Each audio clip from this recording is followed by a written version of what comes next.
ይህ መልእክት በኢኩዌብ ሚዲያ እየተዘጋጀ የሚቀርብ የመጽሐፍ ቅዱስ ትምህርት ነው። በኢኩዌብ ሚዲያ እየተዘጋጁ የሚተላለፉ ሌሎች ተጨማሪ መልእክቶችን ለመከታተል www.eqbemedia.com የተሰኘውን ዌብሳይታችንን ይጎብኙ። ከዚህ በተጨማሪ ኢኩዌብ ሚዲያ የተሰኘውን የዩቲዩብ ቻናላችንን ሰብስክራይብ በማድረግ አገልግሎቶቻችንን ማግኘት ይችላሉ።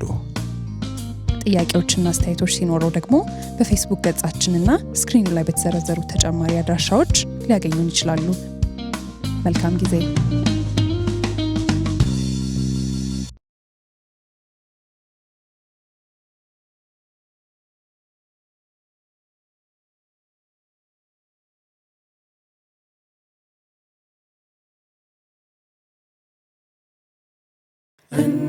እናምናለን በመስቀሉ እንቆማለን በወንጌሉ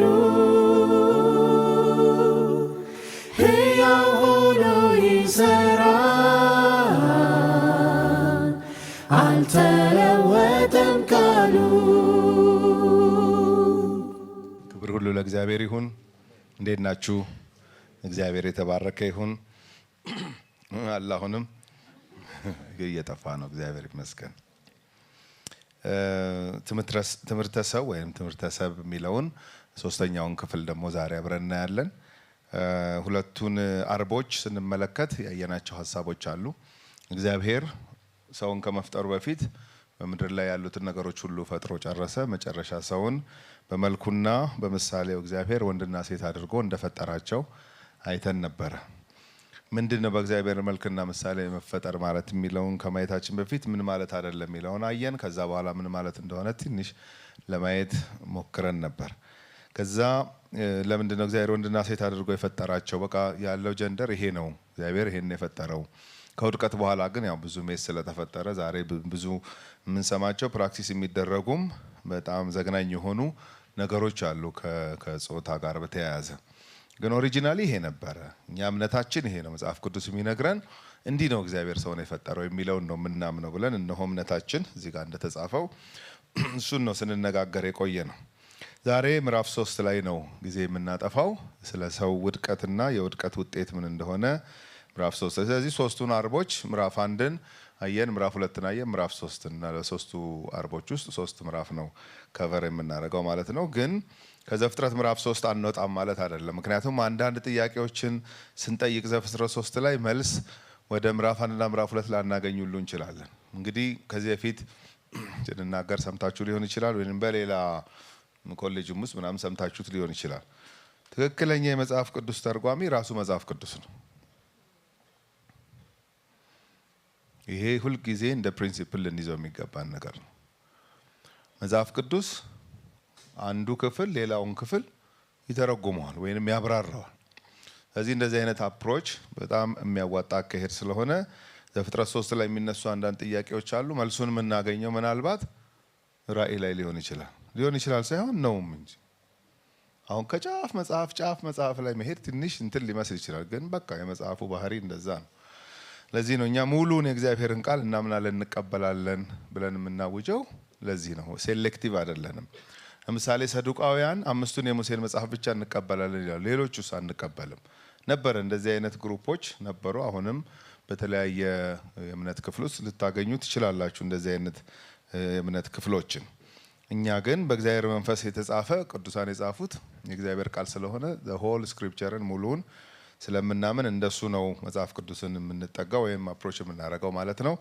እስቲ አጭር ጸሎት እናድርግና ምዕራፍ 3ን ደግሞ ዛሬ ስናይ ስለ ውድቀት እና የውድቀት ውጤት ምን እንደሆነ አንዳንድ የራሳችንንም ባህሪ እግዚአብሔር እንዲያሳየን። አዳምና ሔዋን ላይ መጀመሪያ የታዩ ካራክተሮች ሪሊ ዛሬ የሉም ወይ አይታዩም ወይ? እኔስ አንዳንዴ እንደዛ ጎተታ ያደረገኝም ወይ የሚለውን ነገር ብንመለከት ጥሩ ነው። እግዚአብሔር ላይ የሚፈጠሩ ጥያቄዎች አሉ። ለምን ራሱ መጀመሪያ ያንን መበላት የሌለበትን ነገር አኖረ? ብዙ ጥያቄ ነው የሚነሳው። እያወቀ ለምን ይሄን እናረገ? እንደዚህ እኛ ግን አሁን የምንጸልየው ጌታ ሆይ እኔ እንደሱ አይነት ጥያቄ እንድጠይቅ አይደለም። የሆነውን ማወቅ እፈልጋለሁ። ያ ከሆነ በኋላ ደግሞ ምን አይነት የማዳን እቅድ እግዚአብሔር ይዞ ተገለጠ? እሱን እግዚአብሔር ያረገውን ሰውም ያረገውን እግዚአብሔርም ያረገውን ማወቅ ነው የሚሻለን። እኛ ማያምኑ ሰዎች የሚጠይቁትን ጥያቄ እያስተጋባን ግራ መጋባት ውስጥ ራሳችንን መክተት የለብንም። የሆነውን የተከሰተውን እንድናቅ እግዚአብሔር እንዲረዳን እንጸልያለን። እናመሰግንሃለን እግዚአብሔር አምላካችንና አባታችን ሆይ እንደዚህ አይነት መልካም ጊዜ ደጋግመህ ትሰጠናለህ። ክብር ላንተ ይሁን። እግዚአብሔር ሆይ አንተ ስትፈቅድ ነው የሚሆነው። በእግር ስር ቁጭ ብሎ ቅዱስ ቃልህን ገልጦ ሊማር በሚፈልግ መንፈስ እግዚአብሔር ሆይ ወደ አንተ መምጣት አንተ ስታድል አንተ ስትረዳ ብቻ ነው የሚሆነው። ተመስገን። ደጋግመህ ስላረክልን ተመስገን። በህይወታችን ልትሰራ ስለፈለክ ከኛ አልፈህ ለሌሎች ለበረከት ልታደርገን ስለፈለክ እንዲህ አይነት ስፍራ ታመጣናለህ። ጌታ ሆይ ክብር ላንተ ይሁን። በክብር የተፈጠረው የሰው ልጅ እንዴት ወደ አለመታዘዝ እንደሄደ፣ እንዴት እንደሳተ፣ እንዴት እንደወደቀ፣ እንዴት እንደተሸሸገ፣ እንደፈራ፣ ራቁትነቱን እንዴት እንደተገነዘበ ጌታ ሆይ ከዛም አንተ መጥተህ ለመሸፈን የሞከሩትን ሙከራ እንደማያዋጣቸው ስለምታውቅ መሸፈን ባለበት ነገር የሸፈንክ ጌታ፣ የማዳንን ተስፋ ደግሞ ያወጅክና የተናገርክ ጌታ ቅዱስ ቃልህን በዚህ አቅጣጫ ደግሞ ልናጠናለንና አቤቱ ብርሃንን አሳየን፣ የሆነውን አሳየን። ጌታ ሆይ አንተ ያደረግከውን አሳየን። ስለምትረዳን እናከብርሃለን። በጌታ በኢየሱስ ክርስቶስ ስም አሜን። ክብር ለእግዚአብሔር ይሁን።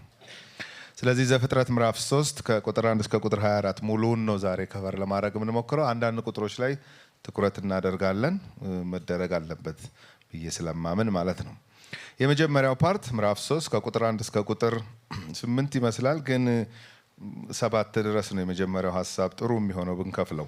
ከዛ ከቁጥር 8 ደግሞ እስከ ቁጥር 24 ድረስ ለብቻ እናየዋለን ማለት ነው። የመጀመሪያው ፓርት ሰው በኃጢአት እንዴት እንደወደቀ የሚያሳይ ክፍል ነው፣ ምዕራፍ 3 ከቁጥር 1 እስከ ቁጥር 7። ሁለተኛው ክፍል ደግሞ የእግዚአብሔር የማዳን እቅድ ምን እንደሚመስል ነው የምናየው።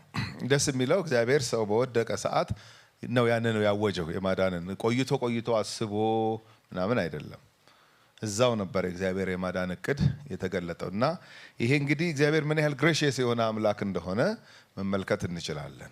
አንዳንዴ እግዚአብሔርን የምንስለው ከቃሉ ውጪ በሆነ መንገድ ነው።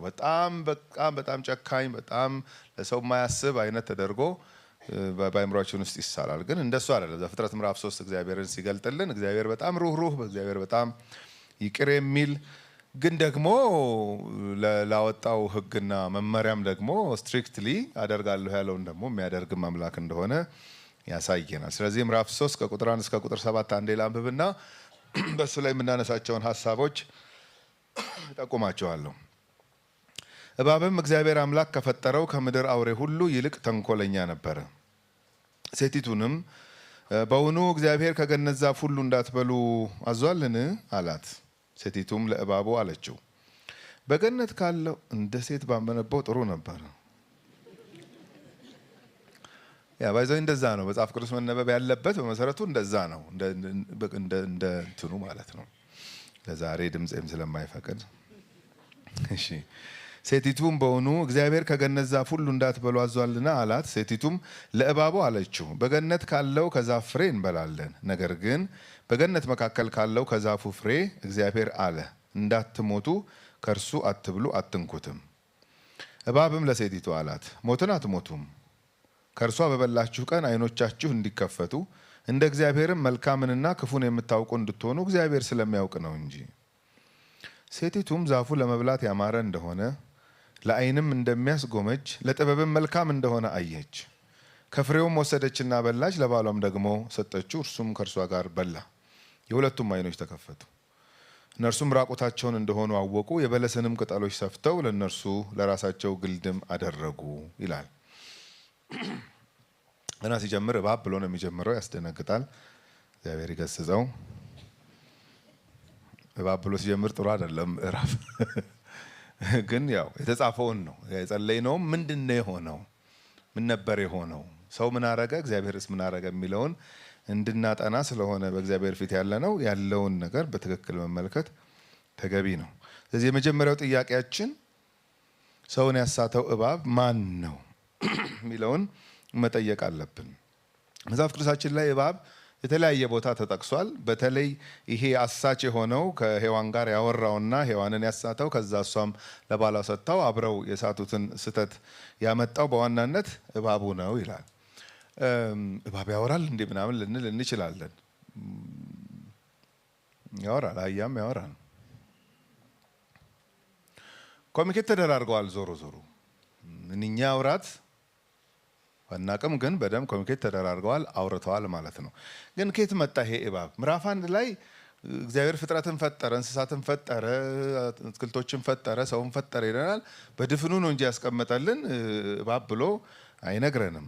ግን እግዚአብሔር ከፈጠረው ከምድር አውሬ ሁሉ ይላል። እግዚአብሔር ነው የፈጠረው፣ ራሱን አልፈጠረም። ወይንም ሲፈጠር ክፉ ሆኖ አልተፈጠረም። ምንም ክፉ ነገር አልፈጠረም እግዚአብሔር። ዘፍጥረት ምዕራፍ 1 እና ምዕራፍ 1 ሙሉውን ስንመለከት መልካም ነው መልካም ነው መልካም ነው እያለ እግዚአብሔር የጨረሰው አንድ ነገር ነው። ምዕራፍ 2 ላይ መልካም አይደለም ያለው፣ እሱንም እግዚአብሔር መልካም አድርጎታል። ብቻውን ይሆን ዘንድ መልካም አይደለም፣ ስለዚህ የምትመቸው ረዳት እንፍጠርለት፣ ፊክስ ተደርጓል እሱም ማለት ነው። ስለዚህ ምንም መልካም ያልሆነ ነገር እግዚአብሔር ስላልፈጠረ ይሄ ተንኮለኛ የሆነ ወይንም በኢየሱስ ክርስቶስ ትምህርት ልባም ማቴዎስ ወንጌል ምዕራፍ 10 ቁጥር 16 እነሆ በተኩላዎች መካከል እንደ በጎች እልካችኋለሁ ብሎ እንደ እባብ ልባሞቹን ራሱ ኢየሱስ ነው ያስተማረው። እና አሁን ይሄ ተንኮለኛ ሲል በቃ ክፋቱ ምናምን ብቻ አይደለም፣ ልባምም ነው እባብ። አሁን ደቀ መዛሙርቱን ነው እንግዲህ 12ቱን ሲልካቸው በተኩላ መካከል እንደሚላክ በግ ነው የምልካችሁ፣ ቨልነረብል ናችሁ ነው፣ የተጋለጣችሁ ናችሁ ነው። ግን እንደ እባብ ልባም ከሆናችሁ ደግሞ እንደ እርግብ የዋህ ከሆናችሁ በሰላም ሄዳችሁ ሪፖርት ታመጣላችሁ ነው እያላቸው ያለው ደቀ መዛሙርት። ስለዚህ እዛ ጋር እባብ ሲጠቀስ ልባም ተብሎ እንደተጠቀሰም መርሳት የለብንም። እውቀት አለው ነው ነገሩ፣ እውቀት አለው ነው። እውቀቱን እንዴት ነው የሚጠቀምበት ነው ትልቁ ጥያቄ።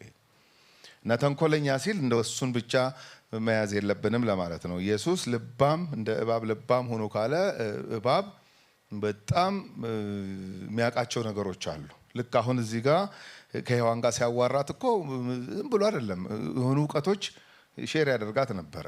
እንደሱ እንዳትሆኑ ፈልጎ ነው ምናምን። እና ይሄ የእውቀት ነገር ነው የሚያሳየው። ስለዚህ ይሄን ለመረዳት እንዴት ነው እባቡ ከየት መጣ? ማን ነው ይሄ እባብ? ምዕራፍ 1 እና ምዕራፍ 2 ላይ ከሌለ እንደዚህ አይነት ተንኮለኛ እባብ ግን እግዚአብሔር ደግሞ የፈጠረው ፍጥረት ነው ይለናል። ስለዚህ ማን ነው ብለን ስንጠይቅ ፍለጋ ወደ ኋላ ስንሄድ የለም። ምዕራፍ 1 እና ምዕራፍ 2 ላይ ከፍጥረት ውስጥ አንዱ ሆኖ ተፈጥሯል እንጂ ምንም እንረዳው ነገር። ስለዚህ ወደዚህ ነው የምንሄደው ማለት ነው። ወደ ምዕራፍ 4 ምዕራፍ 5 እያለን መሄድ እንችላለን። ስንሄድ አንዳንድ ቦታዎች ላይ እናገኘዋለን። ይሄ ነው። በዋናነት ግን በግልጽ ተቀምጦ የምናገኘው የመጨረሻው መጽሐፍ የራእይ መጽሐፍ ላይ ነው። አንፎርቹኔትሊ ታዲያ እኔ አሁን ስፈልግ ራእይ ልደርስ ነው። ታዲያ የእግዚአብሔርን ቃል እኮ ልናጠና አይደለም የምንገናኘው። ራእይ ምዕራፍ 12 ቁጥር 9 ላነብ ነው። በግልጽ ነው የተቀመጠው እዚህ ጋር። ዮሐንስ ራእይ ምዕራፍ 12 ቁጥር 9 ላይ እንደዚህ የሚል ቃል ታነባላችሁ። ዓለሙን ሁሉ የሚያስተው አንድን ሰው ምናምን አይደለም፣ ዓለሙን ሁሉ የሚያስተው ዲያብሎስና ሰይጣን የሚባለው ስሙ ማለት ነው። ዲያብሎስም ነው ሰይጣንም ነው የሚባለው ታላቁ ዘንዶ፣ እርሱም የቀደመው እባብ። በጣም ግልጽ አድርጎ ነው በቃ ያስቀመጠው እዚህ ጋር። ዘንዶ የሚል አለ፣ ታላቅ ዘንዶ የሚል አለ። የቀደመ ማንነቱ ደግሞ እባብ ነው ይላል። እሱ ማለት ሪፕሬዘንት አድርጎ እንደዛ ይቀመጥ እንጂ እሱ ዲያብሎስ ነው፣ እሱ ሰይጣን ነው ብሎ በግልጽ እዚህ ጋር ያስቀምጥናል። ስለዚህ ያ የቀደመው እባብ ተጣለ፣ ወደ ምድርም ተጣለ፣ መላእክቱም ከእርሱ ጋር ተጣሉ። ታላቅም ድምፅ በሰማይ ሰማሁ እንዲህ ሲል እያለ ስለ ኢየሱስ ክርስቶስ የታወጀውን አዋጅ ታላቅ እሱ ነው አምላክ እሱ ነው የሚለውን ሰማሁኝ አየሁኝ እያለ ዮሐንስ በራእይ ይሄን እንደተከታተለ ይነግረናል። ስለዚህ የራእይ መጽሐፍ ይሄን በግልጽ ይነግረናል። ሌላው ሉቃስ ወንጌል ምዕራፍ 10 ቁጥር 18 እስከ 20 ጌታችን መድኃኒታችን ኢየሱስ ክርስቶስ ይሄንን ተጣለ የሚለውን ለደቀ መዛሙርቱ ነገራቸው። ሰይጣን እንዲህ እንደ መብረቅ ከሰማይ ሲወድቅ አየሁ ይላል። ምናልባት አንዱ ክርክር ምንድነው የቱ ጋ ነው እኮ የትኛው ፓርት ላይ ምዕራፍ 1 እና ምዕራፍ 2 መካከል ነው ምዕራፍ 2 እና ምዕራፍ 3 መካከል ነው የሚሉ አንዳንድ ሙግቶች አሉ። ዋናው መጣሉ ነው። አንዳንድ ጥያቄዎችን ስንጠይቅ ምንድነው ሲግኒፊካንሱ የሚል ነገር በጣም ማሰብ አለብን ቀድመን። ቢመለስም ባይመለስም ያ ጥያቄ ይሄን ያህል ኢምፖርታንት ካልሆነ ጉንጭ ማልፋት ነው የሚሆነው። አሁን ይሄን አወቅኩት ባውቀው ምንድነው የሚያመጣው በህይወቴ ላይ፣ ይሄንን አላውቀውም ባላውቀው ምንድነው የሚያመጣው የሚለውን በደንብ ማሰብ ያስፈልጋል። ዝም ብሎ በአእምሮአችን ውስጥ ክሮስ ያደረገውን ጥያቄ ሁሉ ካልተመለሰ ጌታን አላመልክም አይባልም። ያመነ ሰው በተለይ እንደዚህ የአማኝ መንፈስ እንደዚህ አይነት መንፈስ አይደለም። ምክንያቱም በጣም መሰረታዊ የሆኑ የገቡን ነገሮች አሉ መጽሐፍ ቅዱስ ላይ። ከዚህ የተነሳ መጽሐፉ በግልጽ ያላስቀመጠውን ነገር የግድ ካላወቅኩ ብለን ምንሳቃይ ሰዎች አይደለንም። ሉቃስ ወንጌል ምዕራፍ 10 ቁጥር 18 ጀምሮ ጌታ ኢየሱስ ክርስቶስ እንደዚህ ከ17 ጀምሮ ባነበውም ጥሩ ነው። ሰባውን በደስታ ተመልሰው፣ ይሄም ተልከው ነው ለኢንተርንሺፕ ተልከው ነው። ሂዱና ያስተማርኳችሁ ምናምን ፕራክቲስ አድርጉና ኑ ተባሉ። ሲመለሱ ጌታ ኢየሱስ ክርስቶስ ይሄን ነገራቸው። ሰባውን በደስታ ተመልሰው ጌታ ሆይ አጋንንት እንኳ በስምህ ተገዝተውልናል አሉት። ተመልከቱ፣ አጋንንት የሚል ቃል አለ እዚህ ጋር። ብዙ ነገር ሆኖላቸው ሊሆን ይችላል በአገልግሎታቸው። በጣም ኢምፕሬስድ ሆነው ግን ለኢየሱስ የሚነግሩት የአጋንንት በስሙ መገዛት ነው። ወይ እሱንም ያደረገው የኢየሱስ ስም ነው፣ የእነሱ ስም አይደለም። ምንም ግን በቃ ተገርመዋል። ኢየሱስ እንዲህ አላቸው፣ ቁጥር 18 እንዲህም አላቸው ሰይጣንን እንደ መብረቅ ከሰማይ ሲወድቅ አየሁ። የዛን ቀን ከሰዓት ነው ያየው አይደለም፣ የተጣለ መሆኑን ለመናገር ፈልጎ ነው። ስለዚህ ላንብበው እንደገና። እንዲህም አላቸው ሰይጣንን እንደ መብረቅ ከሰማይ ሲል የነበረበትን ቦታ መመልከት እንችላለን። ስለዚህ ኦሪጂናሊ ክፉ አልነበረም ማለት ነው። ሌሎችንም የመጽሐፍ ቅዱስ ክፍሎች ለማየት እንሞክራለን። ሰይጣን ከመውደቁ ዲያብሎስ ከመውደቁ በፊት ማን ነበረ፣ በምን ምክንያት ወደቀ የሚለውን ስንመለከት ነው ዘፍጥረት 3 ላይ የወደቀው ክፉ ወይም ሰይጣን ወይም እባብ የተባለው ሰው እንዲወድቅ እንዴት ምክንያት እንደሆነ ማለት ነው። አንዳንድ ጊዜ ውድቀትን ራሱ እግዚአብሔር ነው ያመጣው ብለው እግዚአብሔርን ሊከሱ የሚፈልጉ ሰዎች እንዳሉ አንዳንድ ጽሁፎች ምናምን አንብቤ አውቃለሁኝ። እሱ ከባድ ድፍረት ነው። ኖ ሰው ነው የወደቀው። ማን ጣለው ማን አሳተው እሱን መመልከት ይቻላል እንጂ ይህንን እግዚአብሔር ጋር አምጥቶ ማላከክ ትክክል አይደለም። ኃጢአት በማን ምክንያት ወደ ምድር እንደገባ ጳውሎስም ይናገራል። ሮሜ ምዕራፍ 5 በጣም ጥሩ አድርጎ ነው የሚያስቀምጠው። በአንድ ሰው ኃጢአት ወደ ዓለም ገባ፣ በቃ ዘግቶታል። ይሄ ዝግት ያለን ኬዝ ግን አንዳንድ ሰው ኖ ሰው ብቻ አይደለም እግዚአብሔርም ለማለት ይሞክራል። እንግዲህ ይሄ የማሳበብ ነገር በኋላ ስንመለከት ታዩታላችሁ። አዳም ትንሽ ሞካክሮታል፣ አንተም አለህበት አለው ለውድቀቱ። ሰው ይሄ ነው በቃ ስንደርስ እናያለን። እሱ ቁጥር ላይ እንዲህም አላቸው ሰይጣንን እንደ መብረቅ፣ ያው መብረቅ ከላይ ነው እንግዲህ የሚያንጎዳጉደው፣ እንደ መብረቅ ከሰማይ ሲወድቅ አየሁ ብሎ ወዲያው ነው እነሆ እባቡንና ጊንጡን። ምን አመጣው እባብና ጊንጥ? ወዲያው ስለ ሰይጣን አውርቶት ወዲያው ስለ በስመ አጋንንት ተገዙልን ታዘዙልን ሲሉት ወል ስለ አጋንንት ማውራት ከጀመራችሁ አንድ ፋክት ልንገራችሁ። ምን ሰይጣን እንደ መብረቅ ከመወርወሩ በፊት ያለው ማንነት ነበረ። በአመፅ ባለመታዘዝ ምክንያት የተወረወረ የወደቀ እንደሆነ ማወቅ አለባችሁ ብሎ ይሄ አሁን የተገዛላችሁ አጋንንቱ የተገዛላችሁ በአንድ ምክንያት ነው። እኔ ስልጣንን ስለሰጠዋችሁ ነው።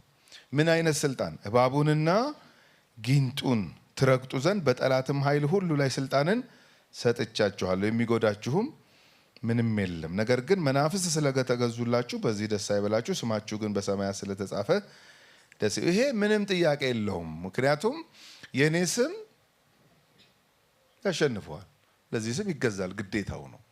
መጀመሪያ እንዲህ አልነበረም። ከወደቀ በኋላ ግን ይሄ ስም ነው የሚያሸንፈው ብሎ ወደፊትም በዚህ ስም የሚያገኙትን ድል ነገራቸው። ግን በጣም እንደው እንትን አትበሉ፣ ከዚህ በላይ የሚያስደስት አንድ ነገር በህይወታችሁ ሆኗል። ምንድነው እሱ? ስማችሁ። የኔ ስም ስለሰራው ነገር ሳይሆን የእናንተ ስም ምን እንደሆነ ነው ማሰብ ያለባችሁ። መመዝገብ የለበት የህይወት መጽሐፍ ላይ ተመዝግቧልና በዚህ ደስ ይበላችሁ ብሎ ይህን ሲነግራቸው እንመለከታለን። እባብና ጊንጥ የሚለውን ሀሳብ ሌሎች ክፍሎችም ላይ ማየት እንችላለን። አንድ ልጥቀስላችሁ።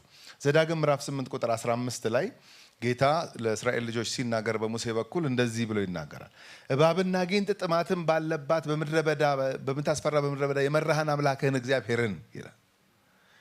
ሶስቱም ሰው የመግደል አቅም አላቸው። እባብ መርዛማ ነው፣ ሰውን ከነደፈ ይገላል። ጊንጥም እንደዛው ነው። ምናልባት አሁን የእባብ ቶሎ ይገባል። የጊንጥን ማና ከሆነ ጊንጥም የዋዛ አይደለም። እንደ እባብ አይነት ቅርጽ ወይም ትልቅ ምናምን አይደለችም፣ ትንሽ ናት። ግን መርዟ አደገኛ ነው።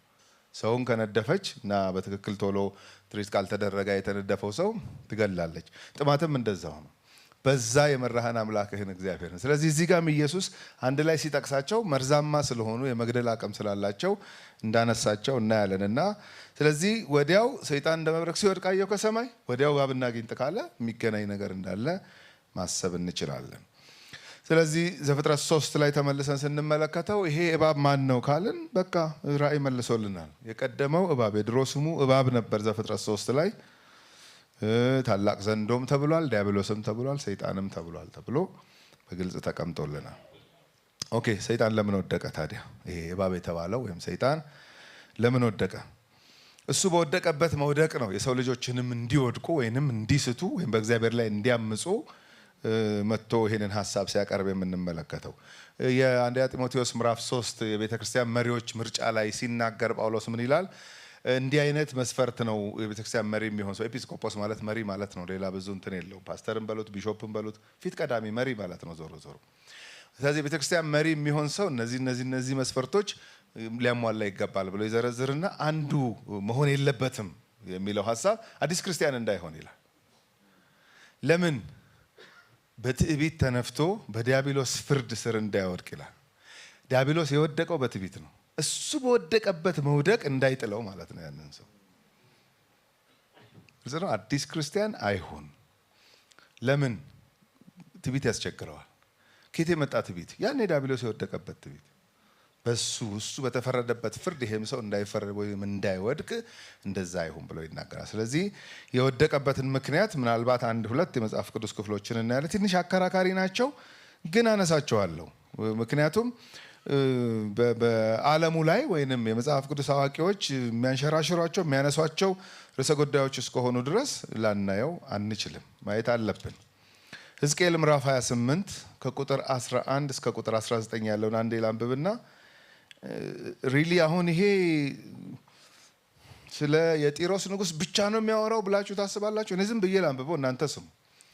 ይሄ አንድ ንጉስ ብቻ ነው? ይሄ አንድ ሰው ብቻ ነው እዚህ ጋር የሚነገርለት?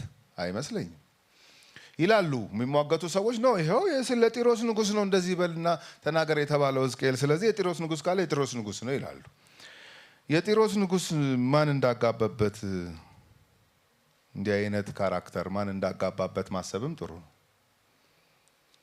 ከየትም ሊመጣ አይችልም። ዘፍጥረት 3 ላይ እሱ በወደቀበት መውደቅ አዳምና ሔዋንን ለመጣል የመጣው እባብ ወይንም ዲያብሎስ ወይም ሰይጣን የጢሮስ ንጉስ ጋር የማይመጣበት ምንም ምክንያት የለም። ላንብብ። ሕዝቅኤል ምዕራፍ 28 ከቁጥር 11 እስከ ቁጥር 19።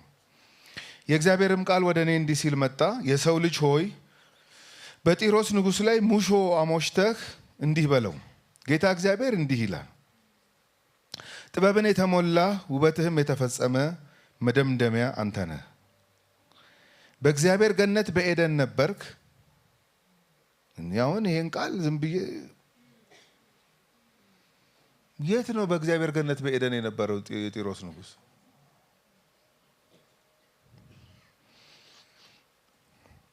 በእግዚአብሔር ገነት በኤደን ነበርክ። የከበረ እንቁስ ሁሉ ሰርዲዮን፣ ቶጳዚዮን፣ አልማዝ፣ ቢረሌ፣ መረግድ፣ ኢያስጲድ፣ ሰንፔር፣ በሉር የሚያብረቀርቅ እንቁ ወርቅ ልብስህ ነበረ።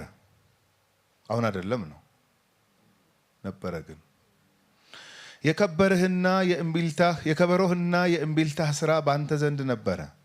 በተፈጠርክበት ቀን ተዘጋጅተው ነበር። አንተ ልትጋርድ የተቀባህ ኪሩብ። የጢሮስ ንጉስ ኪሩብ አይደለም።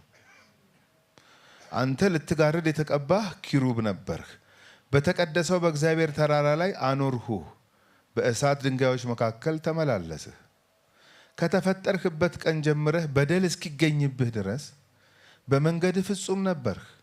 በንግድህ ብዛት ግፍ በውስጥህ ተሞላ፣ ኃጢአትንም ሰራ። ስለዚህ እንደ ርኩስ ነገር ከእግዚአብሔር ተራራ ጣልሁህ። የምትጋርድ ኪሩብ ሆይ ከእሳት ድንጋዮች መካከል አጠፋሁህ። በውበትህ ምክንያት ልብህ ኮርቷል። ከክብርህ የተነሳ ጥበብህን አረከስህ። በምድር ላይ ጣልሁህ፣ ያዩህም ዘንድ በነገስታት ፊት ሰጠሁህ። በበደልህ ብዛት በንግድህም ኃጢአት መቅደስህን አረከስህ። ስለዚህ እሳትን ከውስጥህ አውጥቻለሁ፣ እርሷም በልተሃለች። በሚያዩህም ሁሉ ፊት በምድር ላይ አመድ አድርጌሃለሁ። በአሕዛብም ውስጥ የሚያውቁ ሁሉ ይደነቁብሃል።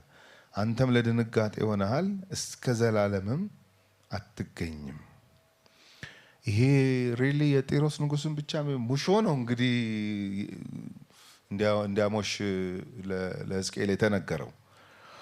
ሙሾ ሲሞሽ ለምሳሌ አሁን ሰው ሲሞት ለቅሶ ላይ የሞተውን ሰው በጣም ትልቅ ሰው እንደነበረ ወይንም ጦረኛ ምናምን እንደነበረ ለማንሳት የሌሎችንም ስም እያነሱ እንደንትና እንደከሌ ጀግና የነበርክ እንደው አረፍክ በቃ ምናምን ተብሎ ሙሾ እንትን ይደረጋል። ሁሉም በሀገሩ አለው። እኛም በሀገራችን የሙሾ እንትን አለን። ጌታ ኢየሱስም ሲናገር ማቴዎስ 11 ላይ ዘፈንላችሁ ሪስፖንድ አላደርጋችሁ፣ ሙሾ አወርድላችሁ ሪስፖንድ አላደርጋችሁም ብሎ በእስራኤል ካልቸር ያ እንደነበረ እነ ሳኦል ሲሞቱ ሳኦል እና ዮናታን ሲሞቱ የእስራኤል ልጆች ሙሾ አወርደውላቸዋል።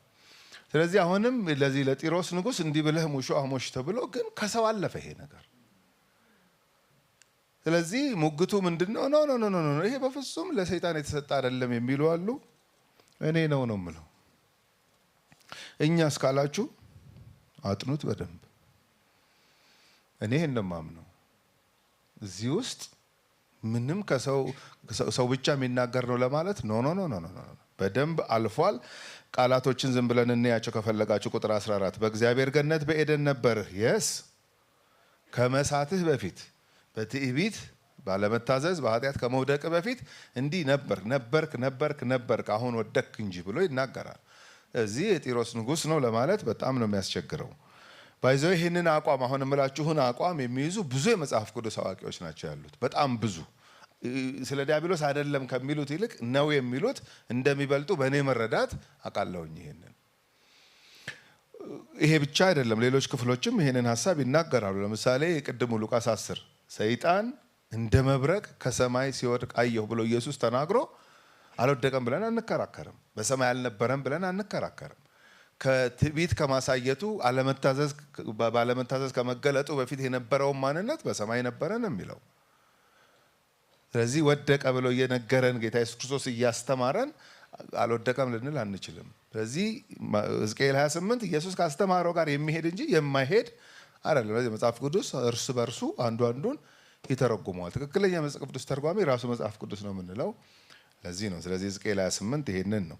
እነዚህን እንትኖች ተመልከቷቸው። እዚህ ጋር የተዘረዘሩ ይሄ እንትኖች የከበሩ ድንጋይ አይነት ነገሮች አሉ። እነዚህ የሚጠቀሱበት ቦታ አለ። ኢሳይያስ 54ን ማየት ትችላላችሁ። ራእይ መጨረሻ ላይ አዲሲቱ ኢየሩሳሌም የምትሰራባቸው ማቴሪያሎች ታቸው እነዚህ እቃዎች ናቸው ያሉት። ምንድን ናቸው? እንቁስ ሁሉ፣ ሰርዲዮን፣ ቶፓዚዮን፣ አልማዝ አሉ። እነዚህ ዮሐንስ አሁን በራእይ አየሁ አዲሲቱን ኢየሩሳሌም አየኋት። ከምን ተሰራች? ከነዚህ ነው ተሰራች የሚለው። ስለዚህ እንዴት ነው የጢሮስ ንጉስ ብቻ ኬዞ ነው ይሄ የሚያበቃው የሚለውን መመልከት እንችላለን። ሌላው ለሰው በፍጹም የማይሰጡ ቃላቶችን ተጠቅሟል ሕዝቅኤል። እዚህ ጋር ምን ይላል? የከበርህና የእምቢልታ ስራ የመላእክት ስራ ምንድን ነው? የኪሩቤል ስራ ምንድን ነው? በክንፍ እየጋረዱ እየሸፈኑ ኢሳይያስ 6 ማምለክ ነው እግዚአብሔርን፣ መደነቅ ነው በእግዚአብሔር። ለዚህ ተፈጥረህ ነበር ብሎ ይናገራል። አንተ ልትጋርድ የተቀባህ ኪሩብ ነበርህ። ምንድን ነው አሁን ይሄ ኢሳይያስ 6 ጋር ካልወሰደን የት ነው ሊወስደን የሚችለው? ስለዚህ ለምን ወደቀ ከተባለ ባለመታዘዝ በአመፅ እንደወደቀ እንመለከታለን። ደግሞም ሔዋንን ሊያስታት ሲመጣ ኤክስፒሪየንስ ያላረገውን ነገር ይዞላት ሊመጣ አይችልም። መሳትን፣ መውደቅን፣ ለእግዚአብሔር አለመታዘዝ ማመፅን ነው እያስተማራት ያለው አይደለም። እየነገራት ያለው ይሄንን ነው። ቀጥታ እኮ ቃል በቃል የተጠቀመው ማየት ትችላላችሁ። ይሄን በበላችሁ ጊዜ ሞትን ትሞታላችሁ አለን እግዚአብሔር ስትል ሞትን አትሞቱም ነው። ቀጥታ የሚገርም ስቴትመንት ነው የተጠቀመው። አትሞቱም ምንድን ነው? በሰው መጫወት አይነት ነገር እኮ አንሞትም። አዎ አትሞቱም፣ ይልቁኑ የምትሆኑትን ልንገርሽ አለና ትሆናላችሁ ያላትን ነገር ሲነግራት ነው። ለማየት የሚያምር ነው፣ የሚያስጎመጅ ነው። ቀጠፈች በላሽ ለባሏም ሰጠችው የሚለው። ስለዚህ ለምን ወደቀ እባቡ ለምን ወደቀ ወይም ሰይጣን ለምን ወደቀ? በአመጽና ባለመታዘዝ ምክንያት። አንድ ሌላ ክፍል ይሄም አከራካሪ ነው፣ ግን እኔ እንደዛ ነው የማምነው። ትንቢተ ኢሳይያስ ምዕራፍ 14 ከቁጥር 12 ጀምሮ አነባለሁኝ። ትንቢተ ኢሳይያስ ምዕራፍ 14 ከቁጥር 12 ጀምሮ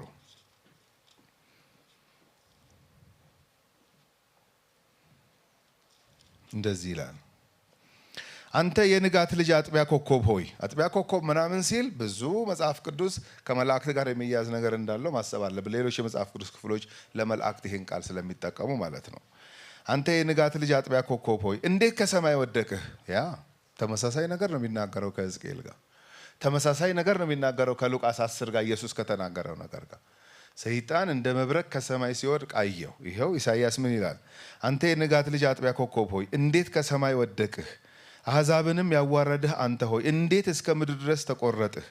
አንተም በልብህ ወደ ሰማይ አርጋለሁ፣ ዙፋኔንም ከእግዚአብሔር ከዋክብት በላይ ከፍ ከፍ አደርጋለሁ። ምንድነው ከእግዚአብሔር ከዋክብት? ከመላእክት በላይ ማለት ነው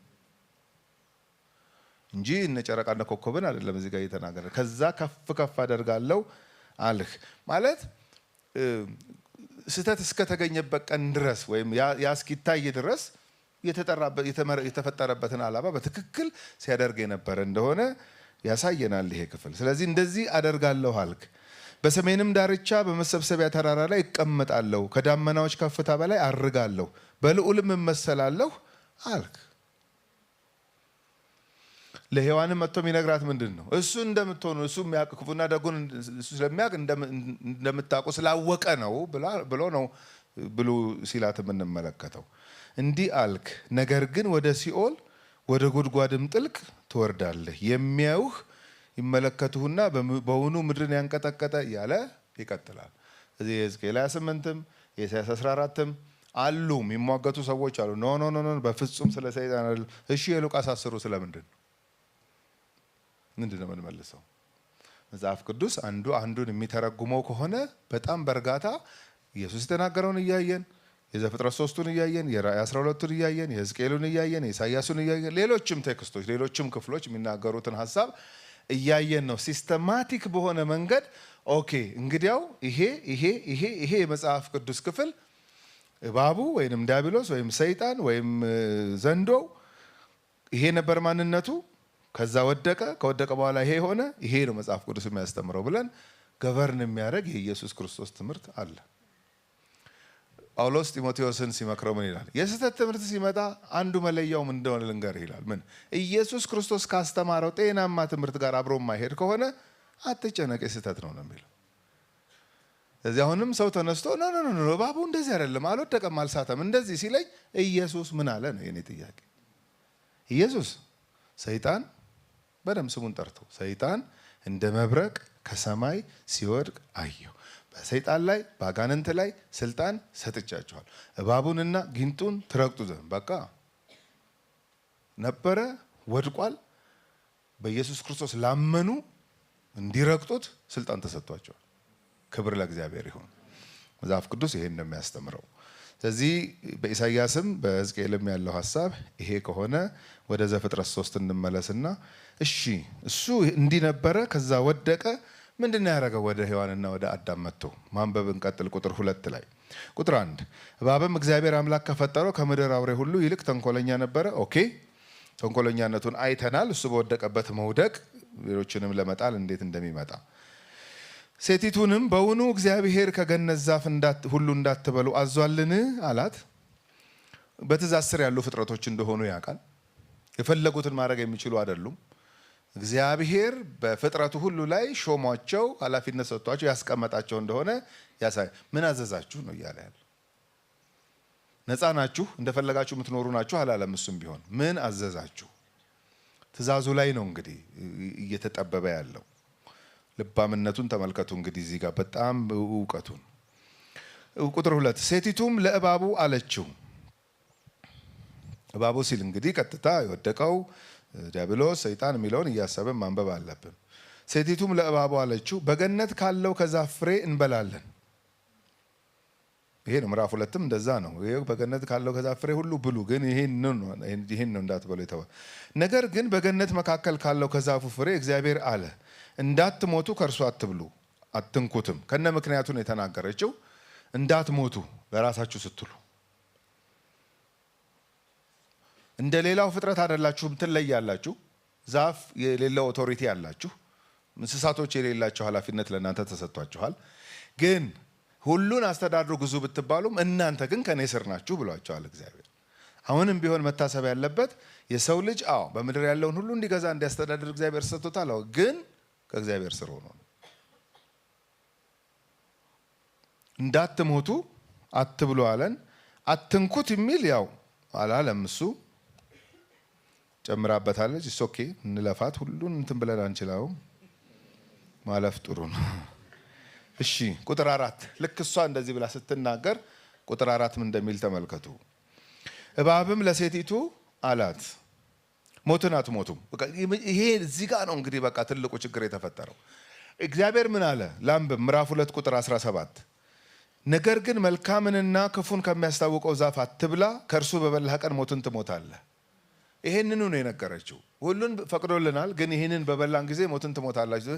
እዛው እንደ እንትን ነው። አሁን እኔን ሳነባው ምንድን ነው በሰው መጫወት የሚል ይመስለኛል እባቡ። ምንድን ነው የማይሆን መመሪያ ሰጥቶ ሰውን እንደዚህ ምንም አትሆኑም፣ አትሞቱም። አሁን ምርጫው እንግዲህ የሔዋን ነው። እግዚአብሔር ትሞታላችሁ በበላችሁ ጊዜ፣ ዲያብሎስ ወይም ሰይጣን መጥቶ አትሞቱም በበላችሁ ጊዜ ነው። ምን ትወስናለች? ዲስኦቢዲየንስ የሚጀምረው በቃ እዚህ ጋር ነው። እግዚአብሔር አለመታዘዝን የሚታገስ ቢሆን ኖሮ ዘፍጥረት 3 ላይ ይታገስ ነበር።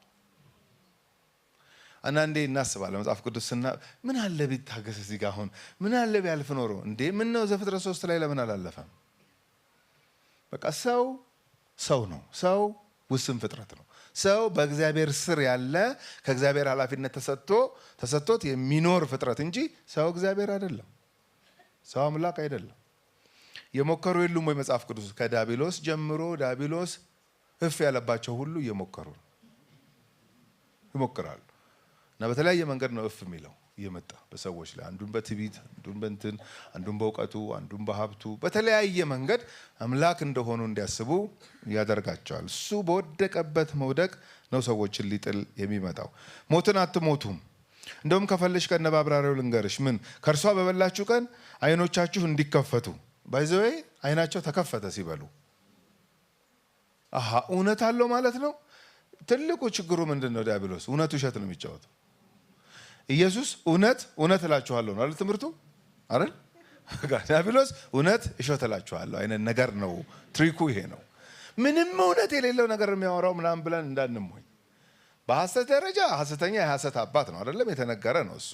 ዮሐንስ 8 ላይ እንደዛ ነው የሚነኛ ከአብርሃም ልጆች አይደል? እናንተ ከአባታችሁ ከዲያብሎስ። እሱ ቀድሞም ሐሰተኛ ነበር፣ የሐሰትም አባት ነበር። ሐሰትን ከራሱ ሐሰት ሰው አስገብቶ የሆነ እንትን አስገብቶበት ከራሱ ነው የሚያወጣው። አሁን እዚህ ጋር አይናችሁ ይከፈታል። የስ ይከፈታ ያላችሁ በኋላ ተከፍቶ ግን ምን አዩ ነው? ርቃን ነው ያዩት። ይሄ ነው እውነት ውሸት እላችኋለሁ። ይሄ ሞትን አትሞቱም ከእርሷ በበላችሁ ቀን አይኖቻችሁ እንዲከፈቱ ብሎ የሚቀጥለው የማይሆን ነገር ነው። እንደ እግዚአብሔርም አያችሁ፣ ሰው እንደ ሰው መሆን ሲበቃው ጥሩ ነው። ወይም ሰው መሆን ሲበቃው ጥሩ ነው።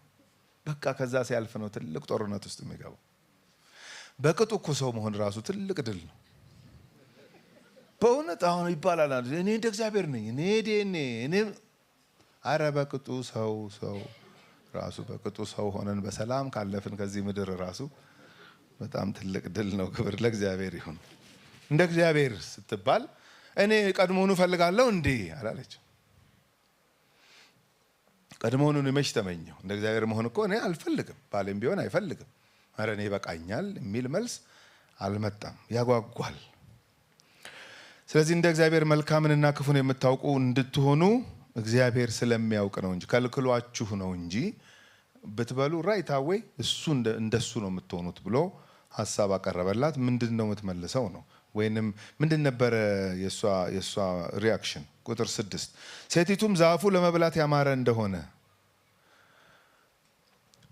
እሱ ሲነግራት ብቻ አይመስለኝም ዛፉ ለመብራት ያማረ እንደሆነ። ድሮም ያማረ ነው፣ እግዚአብሔር የፈጠረው ነገር ሁሉ መልካም ነው ነው የሚለው።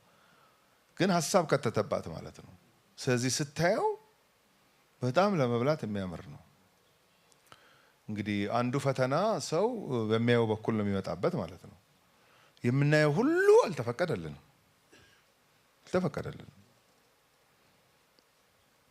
ለማየት ስታየው ያማረ ነው ለመብላት እንደሆነ፣ ለዓይንም እንደሚያስጎመጅ ለጥበብም መልካም እንደሆነ አየህ። ብበላው ያ እግዚአብሔር ጋር ያለው እውቀትና ጥበብ እኔም ውስጥ ይኖራል ብላ አሰበች ወይንም እንደሆነ አየች።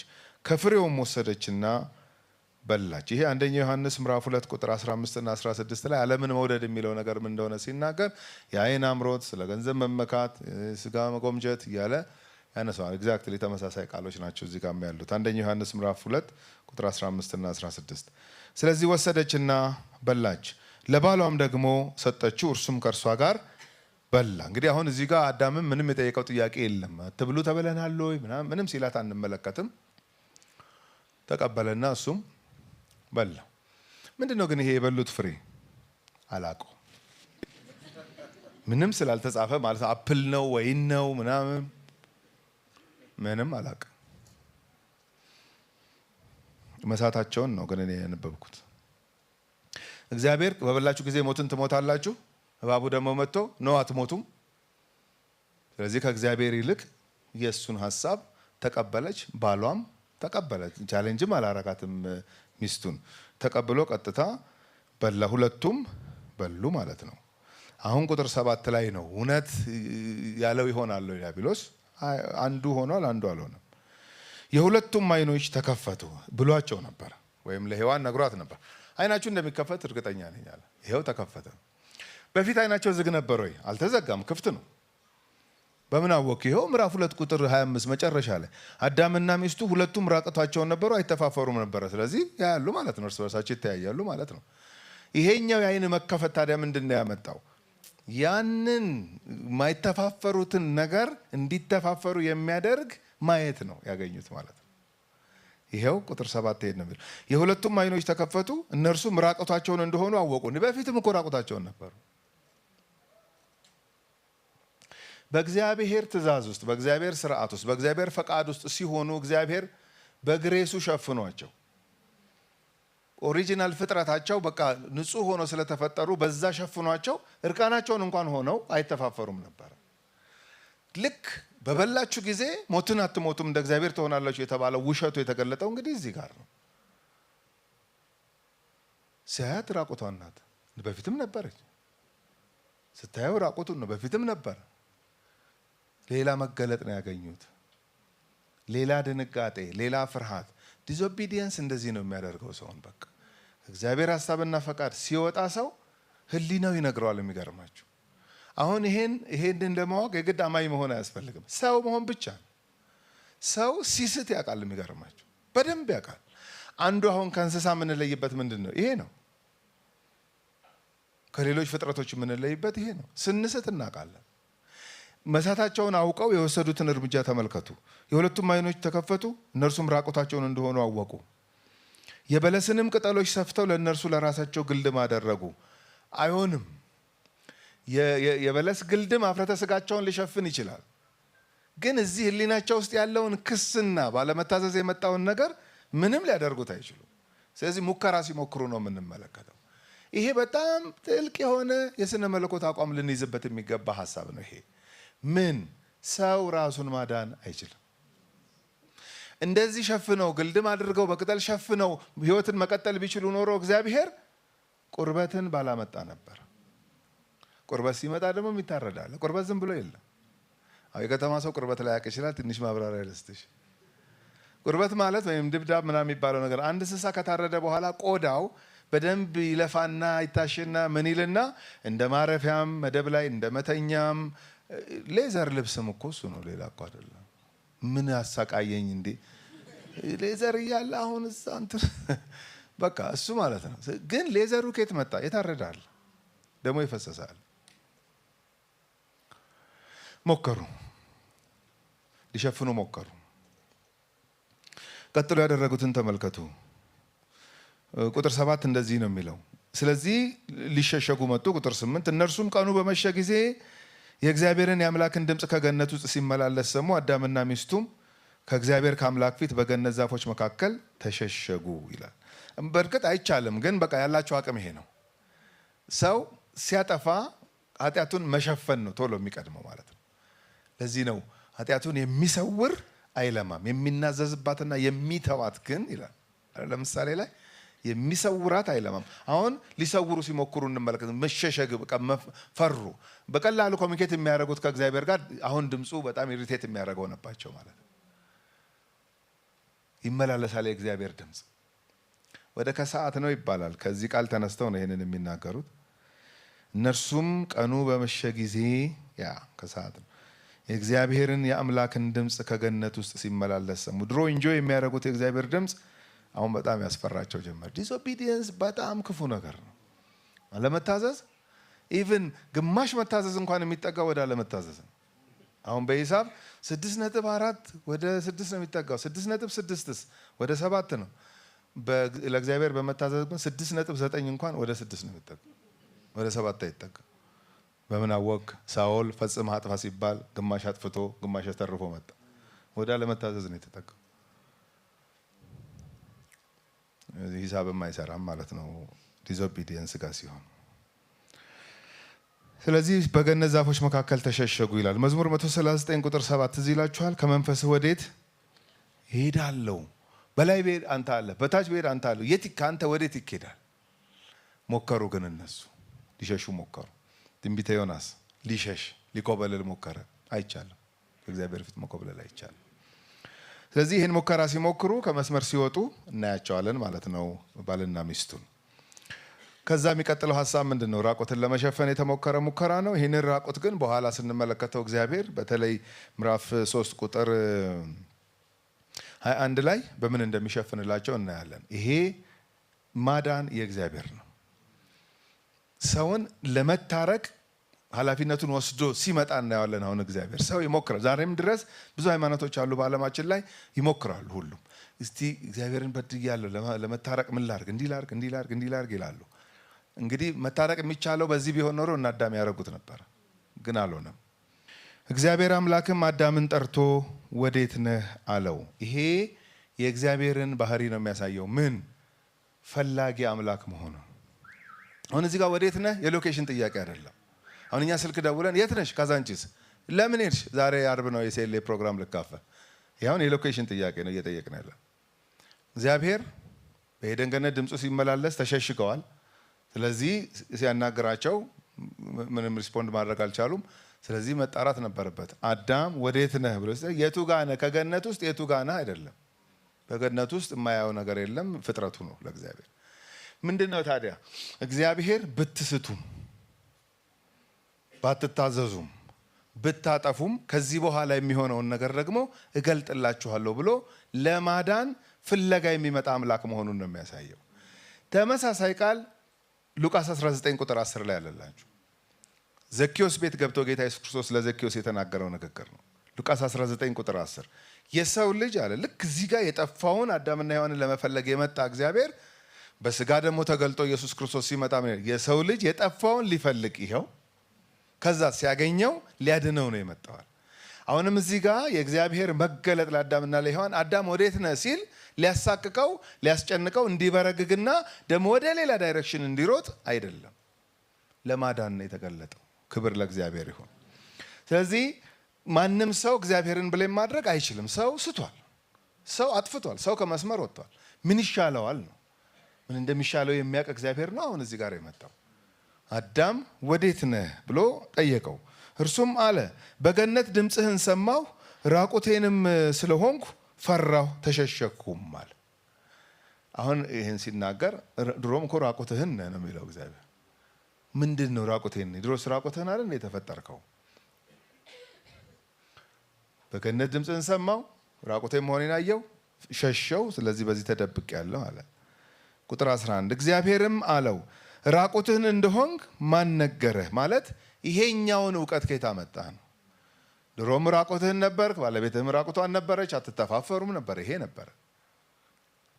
ለዚህ እባቡ እንዳሳተው የወደቀው ሰይጣን እንዳሳተ እሱ በወደቀበት መውደቅ እንደ ጣላቸው ከመስመር እንደወጡ የተረዳ እግዚአብሔር ማን ገለጠልህ ይሄንን ዕውቀት? ምን ነበር የተባሉት? እንደሱ ትሆናላችሁ ነበር የተባሉት። የዕውቀት ጥያቄ ነበር ማለት ነው። እግዚአብሔር መልሶ የሚሄድን ማን ገለጠልህ ይሄንን ዕውቀት ብሎ ጠየቀው። ከእርሱ እንዳትበላ ካዘዝኩ ዛፍ በውኑ በላህን? እንዲህ ልትሆን የምትችለው ከበላህ ብቻ ነው አለ። አሁን የምታወራው ባለመታዘዝ ውስጥ ከሄድክ ብቻ ነው። በሌላ መንገድ ልታውቀው አትችልም። ስለዚህ አትብላ ያልኩህ ለዚህ ነበር ማለት። ይሄ እንግዲህ ሰው የተሰጠው ፈቃድ አለ ማለት ነው። ይሄን ብላ፣ ይሄን ብላ፣ ይሄን ብላ፣ ይሄን ግን አትብላ በእግዚአብሔር ትእዛዝ ስር የሚያድር ፍጥረት ነው። አሁን የምታወራውን ልታወራኝ የምትችለው ከበላህ ብቻ ነው። በላህ እንዴ ሲባል አጭር መልስ መስጠት ይችል ነበር። አሁንም የዚህ የወደቀው ሰው ካራክተር በደንብ ሲገለጥ ተመልከቱ። ማሳበብ፣ ማላከክ፣ ሰው ላይ ብሌም ሽፍት ማድረግ ማለት ነው። ብሌሙን ሙሉ በሙሉ እኔ ነኝ ብሎ ከመቀበል ይልቅ ወደ ሌላ ማሳበብ እዚህ ጋር የተጀመረው ማለት ነው። ከዛ በውኑ በላህን ሲለው ቁጥር 12 አዳምም አለ ከእኔ ጋር እንድትሆን የሰጠኸኝ ሴት እርሷ ከዛፉ ሰጠችኝና በላሁ። እኔ እኮ ችግሬ አንተም ትሰጠኛለህ እሷም ትሰጠኛለህ፣ እኔ እኮ ስለሚሰጡኝ ነው አለ። ችግሬ እኮ ይሄ ነው አለ። ችግሬ የመቀበል ችግር ነው በቃ። አሁን አንተም አምጥተህ ብቻህን ከምትሆን ረዳት እንፍጠርልህ ብለህ ስትሰጠኝ እሺ ብዬ ተቀበልኩ። አሁን እሷም ደግሞ አምጥታ ብላ ስትለኝ እሺ ብዬ ተቀበልኩ። እኔ ጎዳኝ አለ። ያው እንደዚህ አላለም ግን ለማስረዳት ነው እንግዲህ ሁሉ ጥረት። የመቀበል ችግር ነው ያለብኛል። እየተሰጠኝ ነው እንጂ እኔ ራሴ አላማ። አሁን እሷን ያላመጣኋትም አንተ ነው ያመጣሃት። ምን ማለት ነው እንዴ? ብሌሙን አንተም አለህበት እኮ ነው እያለ ያለው። ስለዚህ ዛሬ ሰዎች ተነስተው እግዚአብሔር መጀመሪያውኑ ማን ፍጠር አለው ምናምን ቢሉ አዳም ያደረገውን ነገር ነው እያደረገ ያለው። ደግሞ ተራ ድካም ነው። የሚገርመኝ ነገር ኦልሬዲ የሆነው ይሄ ነው ተብሎ ተጽፎ አሁን ዛሬ ሰው ተነስቶ ቆይ መጀመሪያውኑ እዛ ኤደን ገነት ውስጥ እሺ ለምን ተቀመጠች እኮ ኦልሬዲ ተቀምጣ እኮ እኛ ስንት ዓመት ኖርን እኮ። አንዳንዱ ጥያቄ በጣም እንትን ነው ትክክልም አይደለም። እንዴት ተቀመጠች? እንዴት አሁን አንዳንድ አስተማሪ የሚጠይቀው ጥያቄ የሌለ ነው። የሌለ ጥያቄ ይጠይቃል አንዳንድ ተማሪ። መድኃኒቱ ምንድን ነው በሉኝ። እንዲህ ብሎ ነገር የለም ብለህ የብዙዎቹን ተማሪዎች ሰዓት ላለመፍጀት ማለፍ ነው እንጂ ገና ኦልሬዲ የሆነውን ሀፕን ያደረገውን ነገር እያነበብን ለምን ሆነ ምናምን ብለን አላስፈላጊ እንትን ውስጥ ጊዜ መፍጀት ያለብን አይመስለኝም። በላህ እኮ የበላሁበትን አበላል አስረዳህ አለ። መጀመሪያ አንተ ሰጠኸኝ፣ እሺ ብዬ ተቀመጥኩ ከእሷ ጋር። ከተፈጠሩት ፍጥረቶች ሁሉ እኔን የምትመስለው እሷ ናት። ደስ አለኝ። ራቁታችንን ነበር፣ አንተፋፈርም ነበር። ልክ ከሰጠችኝ ከበላው በኋላ ግን ይኸው እንደምታየኝ ሆኛለሁ። በጣም በረግግ ሰው ሆንኩኝ። በጣም የምደበቅ፣ በጣም የምሸሽ ሆንኩኝ። አሁን እኛ በጣም ዘግናኝ ነገር በኢየሱስ ስም እንደምንለው እንግዲህ ወይ አዶናይ ብሎ ይሆናል። በቃ ብቻ ይሸሻል፣ ይፈራል፣ ይደበቃል ምናምን እና እንዲህ እንደሆነ ያደረገኝ መጀመሪያውኑ ከዚህ አትብላ የሚለውን ትእዛዝ ተላልፌ ነው ማለት አንድ ነገር ነው። አላደረገም። ዛሬም ድረስ ሰው ላይ የሚታየው ካራክተር አንዱ ይሄ ነው። ኃላፊነት አንወስድ። ለምን ይሄ እንደዚህ ሆነ? እንዴ መንግስት ነው። ለምን ይሄ እንደዚህ ሆነ? ሰፈሩ ነው። ለምን ይሄ እንደዚህ ሆነ? አያቴ ነው። እኔ ሁልጊዜ የለሁበትም የሚል እንትን አለ ውስጣችን። አዳም ይሄን ያደረገው። እኔ ቀጥታ ልጠየቅ አይገባኝም። እንዴ ቀጥታ ይጠየቃል እንጂ እንዴት ነው የማይጠየቀው? ቀጥታ ይጠየቃል አይደለም። እንግዲህ አዳም ሲጠየቅ የመለሰውን ሰምታ ይሁን ወይ እሷም ያው የሱ ቢጤ ሆና ይሁን እሷም የምትመልሰውን ተመልከቱ። ቁጥር 13 ላይ አለፈው። በቃ ከሱ ጋር ጨረሰ። ይሄ ነው መልስህ? አዎ። ሰጠችኝ፣ ፍርዱን አንተ ውሰድ። ማንስ ቢሆን ከሰጠችው እምቢ ይላል? አንተ ወስን። ችግር የለም እኔ ወስናለሁ፣ እስቲ ሚስትህን ልጠይቃት አለ። ቁጥር 13 ምናልባት አንዳንዶቻችን ቀድማ የሳተችው እሷ ናት። ጳውሎስም ይናገራል ይሄንን በአንደኛ ጢሞቴዎስ ምዕራፍ 2 ቁጥር 8 ጀምሮ እሷ ናት ቀድማ የሳተችው። ቀድማ ለምን አትጠየቅም ልንል እንችላለን። የኔ መረዳት የቤቱ ሄድ እሱ ነው። he is responsible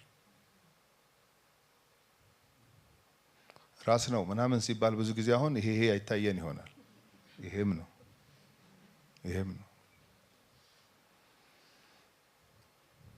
ምንም ቢመልስ ማለት ነው እሱ ምንም ቢመልስ you are responsible እያለው ሰው የተሰጠውን ሪስፖንሲቢሊቲ ማየት ሲያቅተው በቃ ሌላ ነገር ነው የሚያወራው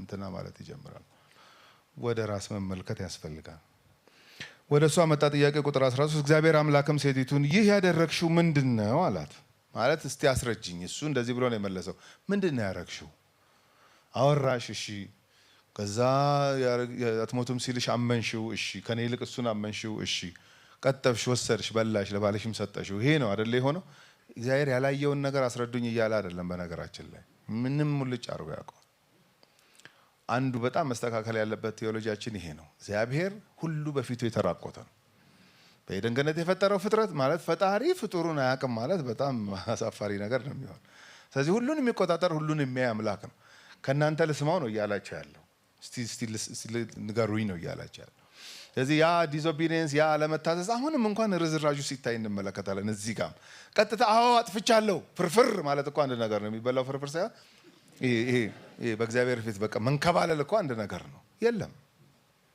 የለም ሰው አደገኛ ፍጥረት ነው ይመስለናል በቃ ህይወቴን ያበላሸው እንትና ነው እንትኑን ያደረገው እንትና ነው እኔ ነኝ የምንለው መቼ ነው እኔ ነኝ ተጠያቂው እኔ ነኝ ምንድነው ያደረግሽው አላት ሴቲቱም አለች እባብ መጠየቅ ካለበት እሱ ነው አለች እባቡማ ኦልሬዲ በሳተ ጊዜ ተወርውሯል ወድቋል ከወደቀ በኋላ ነው ደግሞ እነሱን ለማሰት አክሰስ ስላለው ነው እንግዲህ ተወረወረ ወዴት ነው ወደ ምድር ነው የተወረወረው ስለዚህ እባቡ ምን አረገኝ አሳተኝና በላ ባያስተኝ ኖሮ ምናልባትም አሁን እዚህ ውስጥ እባቡ ራሱ ለምን ኤግዚስት አረገ ሚል ጥያቄ ሊሆን ይችላል እየጠየቀች ያለችው በቃ ሰው ኃላፊነት መውሰድ ሲያቅተው ወደ ማሳበብ ነው የሚመጣው አሁን ልጆችም ያሳብባል ጎረምሳም ያሳብባል አዋቂም ያሳብባል ሁሉም ያሳብባል ይሄ በቃ የወደቀው የሰው ልጅ ኔቸር ይሄ ነው ማለት ነው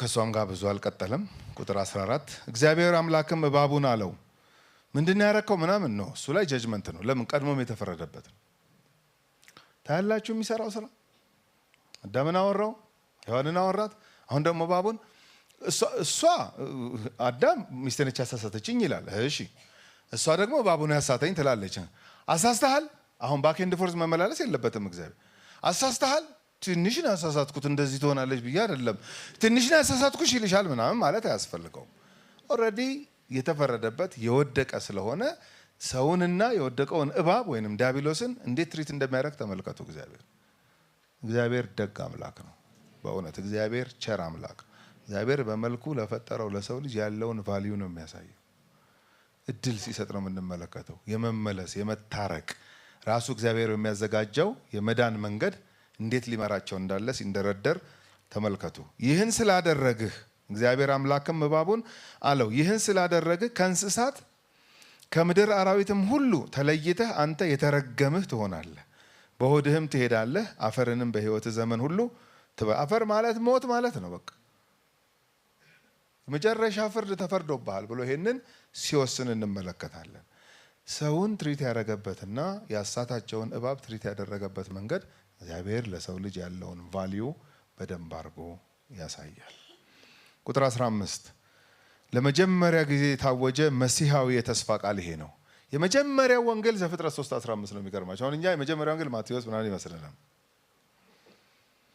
የመጀመሪያው ወንጌል ሰባኪ እግዚአብሔር ማቴዎስም አይደለም ዮሐንስም ሉቃስም አይደለም እነሱ በኋላ የመጡ ሰባኪዎች ናቸው የመጀመሪያው ወንጌል ሰባኪ እግዚአብሔር ነው ዘፍጥረት 3:15 ላይ ለሰው ልጆች ሁሉ እግዚአብሔር ያለውን እቅድ ሪቪል ያደረገበት የገለጠበት ቁጥር 15 ነው ትልቅ የተስፋ ቃል እግዚአብሔር ለሰው ልጆች ሁሉ እዚህ ጋር አሁን ስናይ ለአዳምና ለሔዋን ብቻ የተገባ ይመስላል በቃ ለዘሩ ሁሉ ምክንያቱም በዛ ዘር ስለሚመጣ አንድ አዳኝ ወይም መሲህ ስለ ኢየሱስ ክርስቶስ የተነገረው ትንቢት በዋናነት እዚህ ጋር ነው።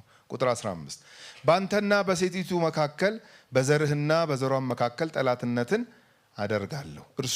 እርሱ የሚለው አንድ ነው። እንግዲህ ተመልከቱ እዚህ ጋር ብዙዎች ምናምን አይደሉም። አሁን ይሄን ትልቁን ስራ የሚሰሩት አንድ ነው። እሱም መሲሁ ኢየሱስ ክርስቶስ ነው። ክብር ለእግዚአብሔር ይሁን። እሱ ራስህን ይቀጠቅጣል፣ አንተም ሰኮናውን ትቀጠቅጣል። በቃ ከዚህ በኋላ የሚሆነው በዚህ ዘር ውስጥና እባቡ ኮንትሮል በሚያደርገው ዘር ውስጥ ይሄ ጦርነት ይካሄዳል።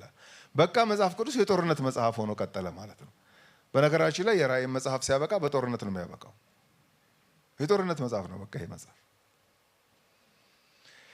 እግዚአብሔር መሲሁ እስኪመጣ ድረስ የሚያልፍበት ላይን አለ፣ ዘሩ አለ። ክፉ ደግሞ ይሄንን የሚመጣ መሲህ እንዳይመጣ ፋይት እያደረገና እየተዋጋ ኮንትሮል የሚያደርጋቸው ሰዎች አሉ። ይሄንን ምዕራፍ 4 ላይ ማየት ትችላለህ። ዘፍጥረት ምዕራፍ 4 ላይ አሁን እግዚአብሔር ይሄን ፕሮሚስ ገባ። በአንተና በሴቲቱ ዘር መካከል በዘርህና በዘሯ መካከል ጠላትነትን አደርጋለሁ። ዘፍጥረት ምዕራፍ 4 እግዚአብሔር ለአዳምና ለሔዋን ልጆች ሰጣቸው። ቃየንን ወለዱ፣ ከዛ አቤልን ወለዱ። በዛ ዘር ውስጥ ከሆነ የሚመጣው ቃየንን ተቆጣጥሮ አቤልን ከገደለው ቤት በኩል ነው የሚመጣው ነው። ጀመረ ጦርነቱ ማለት ነው። እንዳለ መጽሐፍ ቅዱስን ስትመለከቱ ይሄ መሲሁ የሚመጣበትን ዘር ለማጥፋት ያልተደረገ ያልተሞከረ ሙከራ የለም። እንደ አልፎ አንዳንዶቹን እንኳን አንሳ ካላችሁኝ የመጀመሪያው ምዕራፍ 4 ላይ ቃየን አቤልን ገደለው። ከዛስ ቤት በኩል ነው ያ ዘር የሚመጣው ነው። እዚሁ ምዕራፍ 4 ላይ እግዚአብሔር ምን ሰጣቸው? ለአዳምና ለሔዋን ሴት የሚባል በጾታ ወንድ የሆነ ስሙ ሴት ነው። በጾታ ወንድ የሆነ ሴት የሚባል ልጅ ሰጣቸው ይላል ማቴዎስ 1 ሉቃስ 3 የኢየሱስ ክርስቶስን የዘር ሐረግ ግንድ ስትቆጥሩ አዳም ብሎ ይመጣና ሴት ነው የሚለው እያለ ነው ክርስቶስ ጋር የሚመጣው ማለት ነው። ስለዚህ በሞተው በአቤል ፋንታ እግዚአብሔር ሴት የሚባለውን ወንድ ልጅ ሰጥቷቸው በዛ ላይን ውስጥ ነው እንዲመጣ ያደረገው ማለት ነው። ለምሳሌ የአብርሃም ሚስት አቤሜሌክ የወሰደበት ጊዜ ችግር ሊፈጠር ነበረ። እግዚአብሔር አስጠንቅቆት ነው አቤሜሌክን እንዳነካታል። ዘጸአት ምዕራፍ 1 ፈርዖን አንድ ትእዛዝ አዘዘ፣ ወንድ በሙሉ ይገደል አለ። ቤት በኩል ሊመጣ ነው መሲሁ። እነዛ አዋላጆች የንጉሱን ትእዛዝ ሳይፈሩ 3 ወር ምን አደረጉት? ሸሸጉት። እነዚህ እንዳለ ስትመለከቷቸው እንዴት እያመለጡ ይሄዱ እንደነበረ የእስራኤል ልጆች መመልከት ትችላላችሁ። በባቢሎን ተማርከው እያሉ ሃማ እንዲወሰን የፈለገውና አዋጅ እንዲወጣ ያደረገው ነገር እኮ በ127 ሀገር የተበተኑ አይሁዳውያን በሙሉ እንዲጠፉ ነበረ። ከጠፉ መሲሁ ቤት በኩል ሊመጣ ነው። የእግዚአብሔርን ኢንተርቬንሽን ታያላችሁ። ታውት አዲስ ኪዳን ላይ ኑና ተመልከቱ። ሄሮድስ ምንድን ነው ያደረገው? ከ2 ዓመት በታች ያሉ ህፃናት በሙሉ ይገደሉ። ማንን ሊያገኘው ነው? መሲሁን ሊያገኘው ነው። እዛ ውስጥ ህፃኑን ይዘ ለዮሴፍ ከእናቱ ጋር ህፃኑን ይዘ ወደ ግብፅ ሽሽ። ግብፅ ቆይቶ ደግሞ እያለ እንደገና አሁንም ደግሞ መጥቶ ምን አለው? አሁን ህፃኑን የሚፈልጉ ስለሞቱ ደግሞ ተመልሰ ማቴዎስን ስናጠና በደንብ ታስታውሳላችሁ። ይሄ ሁሉ ምንድን ነው? ዘፍጥረት 3:15 እንዲፈጸም አይደለም። ከኛ ዘመን ወደዛ አሁንና ከዚህም በኋላ እግዚአብሔር የሚሰራውን ለምን ይሰራል? ዘፍጥረት ምዕራፍ 3 ቁጥር 15ን ለመፈጸም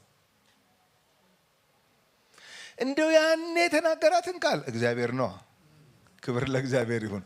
እግዚአብሔር በየዘመኑ ብድግ እያለ እንደሚደነግጥ ሰው አዳዲስ አይዲያ ምናምን አያፈልቅም። ስለዚህ ምንድን ነው የሚያዋጣው? ምጥጥ አድርጎ የጌታን ቃል ማየት። ምን ነበር ያለው እግዚአብሔር? ምን ነበር የተናገረው? እዚህ እግዚአብሔር የማዳን እቅድ እንደዚህ ነው ፍንትው ብሎ ሲገለጥ የምናየው። ዘፍጥረት 12 አብርሃም ጋር መጣ። ይሄንን ሆኖ ሲቀጥልለት የምንመለከተው ባርክሃለሁ አለው። ዋው! ለበረከትም ትሆናለህ በዘርህ። በዚህ ላይን ውስጥ የምድር ነገዶች ሁሉ በአንተና በዘርህ ምን ይሆናሉ? ምንድነው? ምን ማለት ነው? የሚመጣ በዘርህ ውስጥ የሚመጣ ዘፍጥረት 3:15 ላይ ፕሮሚስ የተገባለት ያ ዘር ያ ሰው ይመጣል ብሎ ነበር የሚናገረው። ኢየሱስን በጣም መቀበል አቅቷቸው ሲቸገሩ ዮሐንስ 8 ላይ ከአብርሃም በፊት ነበርኩ አላቸው። አላሉም ግን ያው አንተ 50 ዓመት ያልሞላ ምናምን አሉ። አለመተዋወቅ አብርሃም ቀኔን ያይ ዘንድ ክብር ለእግዚአብሔር ይሁን። ስለዚህ እግዚአብሔር ዘፍጥረት 3:15 ላይ የሰበከው ወንጌል አስገራሚ ወንጌል። መጽሐፍ ቅዱስ ምንድን ነው የሚያስተምረን? ሰው ክስክስ ብሎ ነው የወደቀው። በደንብ ነው የሳተው። ስለዚህ ሪስፖንሲቢሊቲ መውሰድ ነበረበት ማለት ነው። ሞከሩ እነሱ ለማሳበብ ይሄ ነው አሉ። እግዚአብሔር ግን ከሷ ጀመረ፣ ከዛ ከአዳም ጀመረ፣ ወደ ሔዋን ቀጠለ፣ ከዛ እባቡ ጋር ሄደና በእባቡ ላይ ይሄንን ፍርድ ከተናገረ በኋላ ቁጥር 16 ለሴቲቱም አለ ከውድቀት በኋላ ነገሮች ተቀይረዋል። አሁን ትልቁ መመልከት ያለብን ነገር ምንድነው? ዘፍጥረት 1 እና 2 ላይ የነበረው ፐርፌክት የነበረ የእግዚአብሔር ዓለም 3 ላይ እንዲህ በከፍታ ሲሄድ የነበረው ሸለቆ ነው የተፈጠረው። እንዲህ ነው ዝቅ ያለው የወረደው። ከዛ ነው በእግዚአብሔር የማዳን ስራ እንደገና እያንሰራራ እንደዚህ የሚወጣው። ስለዚህ ሸለቆ ውስጥ የተፈጠረውን ነገር ይዘን እግዚአብሔር ፐርፌክት ነገር አልፈጠረም እንዳንል ምዕራፍ 1 እና ምዕራፍ 2 ፐርፌክት ነበር። እሱን ኮንሲደር ያደረገ አተረጓጎም መተርጎም አለብን። ሁል ጊዜ ነገሮችን እግዚአብሔር ነው አበላሽቶ የፈጠረው አይደለም። እግዚአብሔር ፐርፌክት የሆነ ነገር ነው የፈጠረው። ወደ ዓለም ኃጢአት እንዴት ገባ? እግዚአብሔር አላስገባም። በአንድ ሰው ሮሜ ምዕራፍ 5 አይ ቲንክ እሷን ጥቅስ ላንብባት። ሮሜ ምዕራፍ 5 ቁጥር 12 ስለዚህም ምክንያት ኃጢአት በአንድ ሰው ወደ ዓለም ገባ። ግልጽ ነው። አሁን ይሄ ቃል በአንድ ሰው ሲል አዳም እና ሔዋን ማለት ነው። አንድ አድርጎ ቆጥሯቸው ነው። ወይም ሔዋን አይደለችም ወይም አዳም ብቻ አይደለም። አንድ ሰው የሚለው እነሱን ነው። ስለዚህም ምክንያት ኃጢአት በአንድ ሰው ወደ ዓለም ገባ፣ በኃጢአትም ሞት፣ እንደዚሁም ሁሉ ኃጢአትን ስላደረጉ ሞት ለሰው ሁሉ ደረሰ ይላል። በአንድ ሰውም ጽድቅ ወደ ዓለም ገባ ብሎ ደግሞ ክርስቶስን ደግሞ ሁለተኛው አዳም እያደረገ ደግሞ ሲጠራው እናያለን። ስለዚህ መጽሐፍ ቅዱስ በግልጽ በሰው ምክንያት ነው ኃጢአት ወደ ዓለም የገባው ብሎ እየተናገረ አይመስለኝም ማለት አይቻልም። መጀመሪያውኑ እግዚአብሔር ተጠያቂ ነው። እግዚአብሔር እንደዚህ አድርጎ ስለነበረ ማለት አንችልም።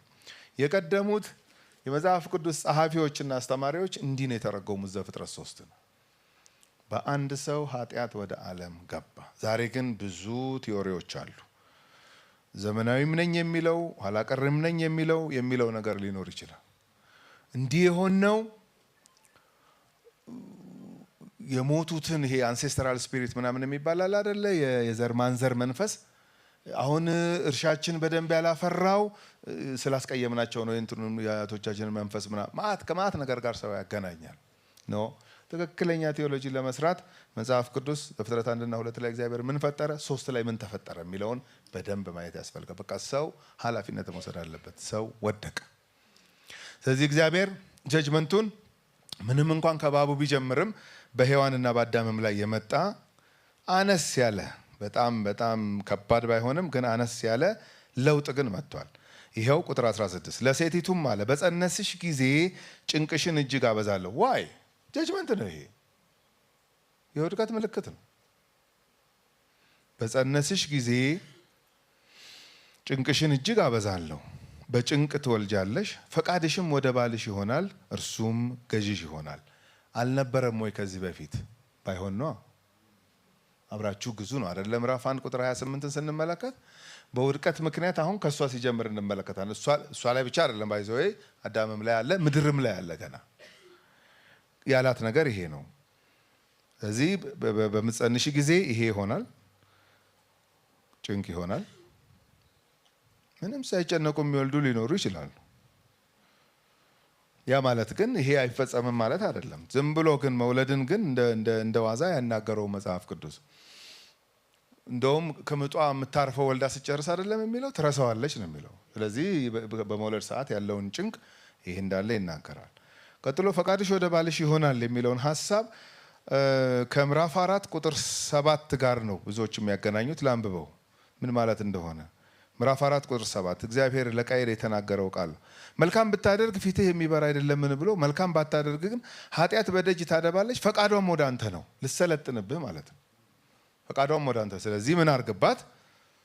አንተ ግን በእርሷ ንገስባት። ስለዚህ አሁን ፈቃድሽ ወደ ባልሽ ይሆናል የሚለውን ሀሳብ ከዚህ ቃል ተነስተን ስንተረጉመው ግዢው ይልሻል።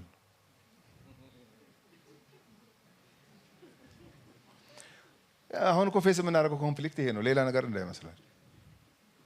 እሱም ግዛ ይለዋል ወይ ለምን እኔ አልልም? ለምን እሱ ላለው እኔ ራሴ ያለው አይደለ እንደዚህ። እኔም ግዛ ይለኛል፣ ሚስቴም ግዢው ይላታል።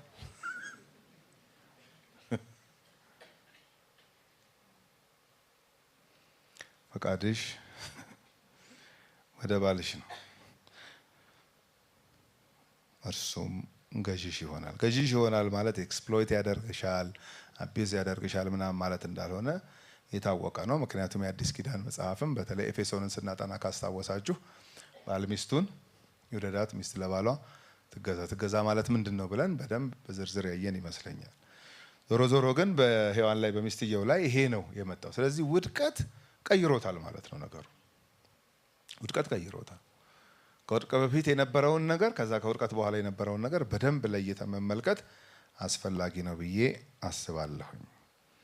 ወደ አዳም መጣ። ቁጥር 17 አዳምንም አለው የሚስትህን ቃል ሰምተሃልና ከእርሱ እንዳትበላ ካዘዝኩህ ዛፍን በልተሃልና ምንም ብታሳብብ ማለት ነው እሷ ናት ያበላችኝ እንደዚህ ነው አንተ የሰጠኸኝ ምናምን ብትልም ዩ አር ሪስፖንሲብል እያለው ነው።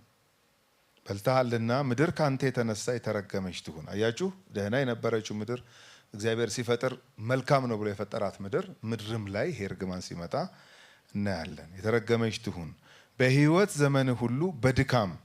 ምን ማለት ነው? ድሮ አበጃትም አይንከባከባትም ማለት አይደለም። ምድርና በውስጡ ያሉትን ቡቃያዎች ምናምን ያደርጋል። ግን አሁን መልኩ ተቀየረ። በጣም ያደክመሃል፣ በጣም ስዌት ታደርጋለህ። በቃ ላብህ እንደተንጠባጠበ ነው ማለት ነው። በድካም ከእርሷ ትበላለህ እሾህንና አሜኬላን ማለት ልታበቅልልህ የሚገባው ሌላ ነገር ሆኖ ሳለ ግን እንደዚህ ታስቸግርሃለች ብሎ እሾህንና አሜኬላን ታበቅልብሃለች።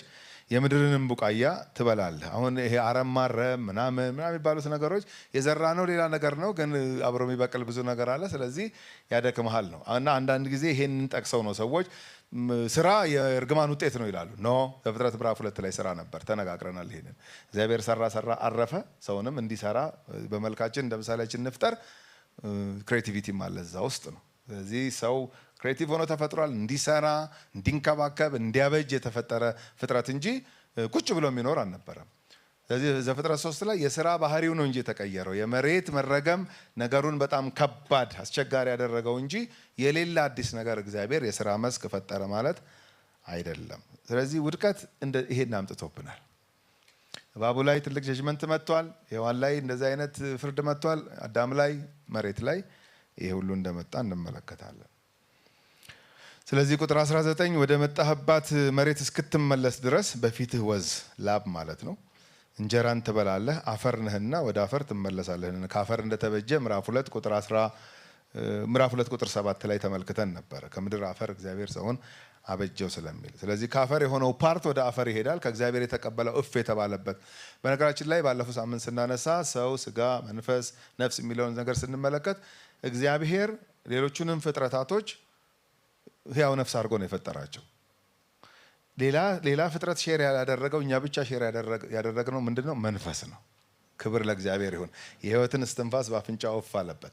ሌሎቹ ህያው ነፍስ ናቸው። የስ ምዕራፍ 2 ቁጥር 19 እግዚአብሔር አምላክም የምድር አራዊትንና የሰማይ ወፎችን ሁሉ ከመሬት አደረገ፣ በምን ስም እንደሚጠራቸውም ያይ ዘንድ ወደ አዳም አመጣቸው። አዳምም ህያው ነፍስ ላለው ሁሉ አላቸው። ህያው ነፍስ ግን ህያው ነፍስ አላቸው ሲባል እንደ ሰው አይነት ግን ኤግዛክትሊ እንደ ሰው አይነት አይደለም። እግዚአብሔር ለሌሎች ያላጋራው ለሰው ብቻ የሰጠው ደግሞ ከዚህ አልፎ ደግሞ የሰጠው ምንድነው? መንፈሱን ነው። እፍ አለበት። የህይወትን እስትንፋስ እግዚአብሔር ማንም ፍጥረት ላይ ያላደረገውን ለማንም ሼር ያላደረገውን ነገር ማለት ነው። ለምሳሌ ኒቆዲሞስን ማሰብ ትችላላችሁ። ዳግመኛ ካልተወለዳችሁ በስተቀር የእግዚአብሔር መንግስት ልታዩ አትችሉም ሲል ሽማግሌ ነኝ አለው። አይ ነው እና ተመልሼ ልገባ አትገባም። ምንድነው ታዲያ የምታወራው? ይኸውልህ አንዱን አሟልተሃል። ከስጋ የተወለደ ስጋ ነው። አሁን ከእናትና ከአባት ፈቃድ ስትወለድ በስጋ ተወልዳል። አንዱ ይቀርሃል አለው። ያውን ዳግም መወለድ ማለት እንደገና በመንፈስ መወለድ፣ ያ የእግዚአብሔርን መንፈስ ሉዝ ያደረገውን የእግዚአብሔር መንፈስ ሼር ማድረግ ነው። አሁን አዳምና ሔዋን በበላችሁ ጊዜ ትሞታላችሁ፣ ደግሞ በመጣና ደግሞ አትሞቱም አለ። በሉ፣ አልሞቱም፣ በስጋ አልሞቱም።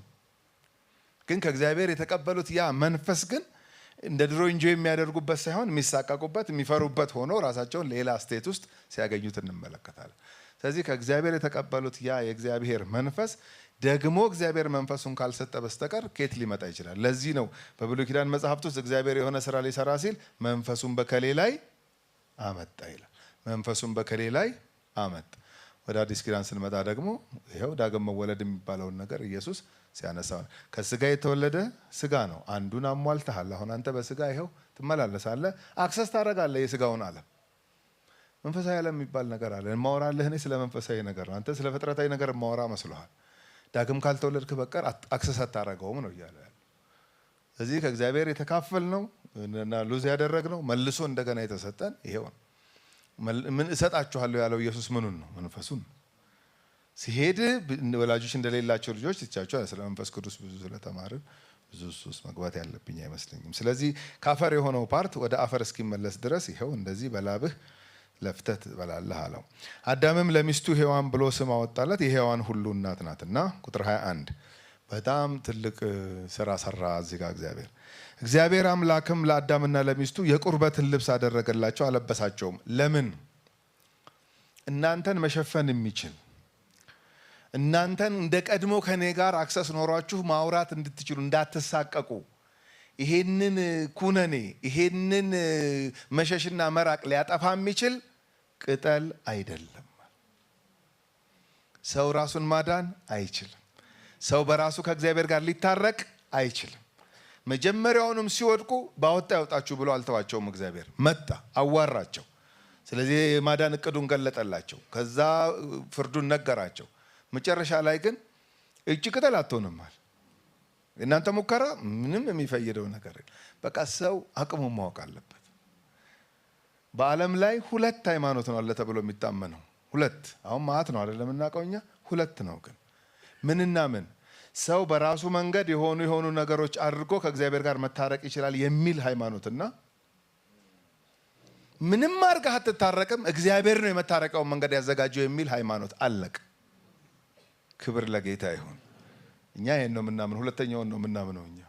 ለምን? ዘፍጥረት 3:21 ሰው የሞከረውን ሙከራ አይሆንም ያለ እግዚአብሔር፣ ክብር ለሱ ይሁን። በቅጠል መሸፈን ከኔ ጋር ልትታረቁ አትችሉም። ታዲያ ምን ይሁን? ቁርበት ከየት ይመጣል? እንስሳ መጥቶ፣ እንስሳው ምን ሆኖ? ታርዶ፣ ከዛስ ደሙ ፈሶ። ዕብራውያን ምዕራፍ 9 ቁጥር 22 ደምም ሳይፈስ ስርየት የለም። እግዚአብሔር የሰዋው አለ እዚህ ጋር። ይሄ የተሰዋው ማን ነው ብለን ስንጠይቅ አዲስ ኪዳን ላይ ዮሐንስ ወንጌል ምዕራፍ 1 ቁጥር 29 ዮሐንስ መጥምቁ ዮሐንስ ኢየሱስን ተከታዮች እነዚህ ደቀ መዛሙርት እያጠመቀ ያለ አየው ኢየሱስን። ይሄኛው እንደነዚህ አይደለም ማለት ይሄ እንደነዚህ አይደለም። ሉክ አለ ለተጠማቂዎችም እዛ ለነበሩት ታዛቢዎችም የዓለምን ኃጢአት የሚያስወግድ፣ ክብር ለእግዚአብሔር ይሁን፣ የዓለምን ኃጢአት የሚያስወግድ የእግዚአብሔር በግ ብሎ ተናገረ። ስለዚህ ከዓለም መፈጠር በፊት የታረደው የእግዚአብሔር በግ ማን ነው? ኢየሱስ ክርስቶስ ነው። ቁርበት ማለት ዝም ብሎ ነገር አይደለም ያለበሳቸው። ከቁርበት በፊት የሚታረድ ደሙ የሚፈስ አለ ማለት ነው። ማዳን እግዚአብሔር ነው። ክብር ለጌታ ይሁን። ደም ሳይፈስ ስርየት ስለሌለ እግዚአብሔር በዚህ መንገድ እንደሚታረቅ ይቅር እንደሚል አስታወቀ፣ አወጀ ማለት ነው። የእንትንም ነው ዘፍጥረት 3 የውድቀትም ነው የድልም ምዕራፍ ነው።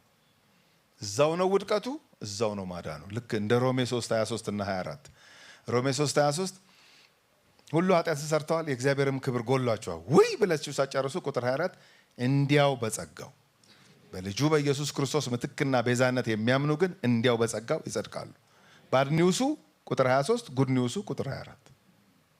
ዘፍጥረት 3 ልክ እንደዛ ነው። በጣም ባድ ኒውስ ነው የሚነግረን። በቃ ሰው ወደቀ፣ ሳተ ብለን ሳንጨርስ እግዚአብሔር መጣ ይላል፣ አዳነ። ክብር ለእግዚአብሔር ይሁን። መጨረሻውም ቁጥር ላንብብና ልጨርስ። ቁጥር 22 ጀምሮ እግዚአብሔር አምላክም አለ እነሆ አዳም መልካምንና ክፉን ለማወቅ ከኛ እንዳንዱ ሆነ። ማለት እግዚአብሔር እንዴት ስትሪክት እንደሆነ ተመልከቱ። በቃ ያለውን ሲያደርግ ነው የምናየው። እንዳንዱ ሆነ። አሁንም እጁን እንዳይዘረጋ ደግሞም ከሕይወት ዛፍ ወስዶ እንዳይበላ ለዘላለምም ሕያው ሆኖ እንዳይኖር ስለዚህ እግዚአብሔር አምላክ ከኤደን ገነት አስወጣው የተገኘባትን መሬት ያርስ ዘንድ። አዳምንም አስወጣው፣ ወደ ሕይወት ዛፍ የሚወስደውንም መንገድ ለመጠበቅ ኪሩቤልንና የምትገለባበት የነበልባል ሰይፍን በኤደን ገነት ምስራቅ አስቀመጠ። በቃ እግዚአብሔር ስትሪክት ነው። ዓለምን የፈጠርኩ እኔ ነኝ፣ የማስተዳድር እኔ ነኝ፣ እኔ በምንፈልገው መንገድ ነው የሚተዳደረው የሚል ሉዓላዊ የሆነ አምላክ ነው እግዚአብሔር። እሱ ላይ ሲያምጽ ነው ሰው በቃ አደጋ ውስጥ የሚገባው ማለት ነው። ስለዚህ እኛ እነሆ እምነታችን ስንል ምንድን ነው የምናምነው? ስለ ሰውማ እንዲህ ነው ብለን ምዕራፍ 1 ምዕራፍ 2 ምዕራፍ 3 ላይ ያየውን ሀሳብ ማሰላሰል፣ ማውጣት ማውረድ፣ መጠየቅም ጥሩ ነው። አሁን ይሄ ጀስት ይሄን እኔ አቀረብኩኝ እንግዲህ እሺ ማየት ጥሩ ነው። ተመልሶ እንደገና ግን ቆይ ሕዝቅኤል ላይ ያለው ማለት አለብን፣ ኢሳይያስ ላይ የተነገረው ማለት አለብን፣ ሉቃስ 10 ላይ የተነገረው፣ ማቴዎስ ላይ የተነገረው የጠቀስናቸውን ጥቅሶች ሁሉ በደንብ እንደገና ምክንያቱም this is not joke እምነታችን ነው አይደል? ህይወታችን ነው። ከሳትን ሳትን እኮ ነው። ከባድ እኮ ነገር ነው። አሁን በአንዳንድ ነገር መሳት ቀላል ነው፣ እዚሁ ነው። ይሄ እኮ ከባድ ነው።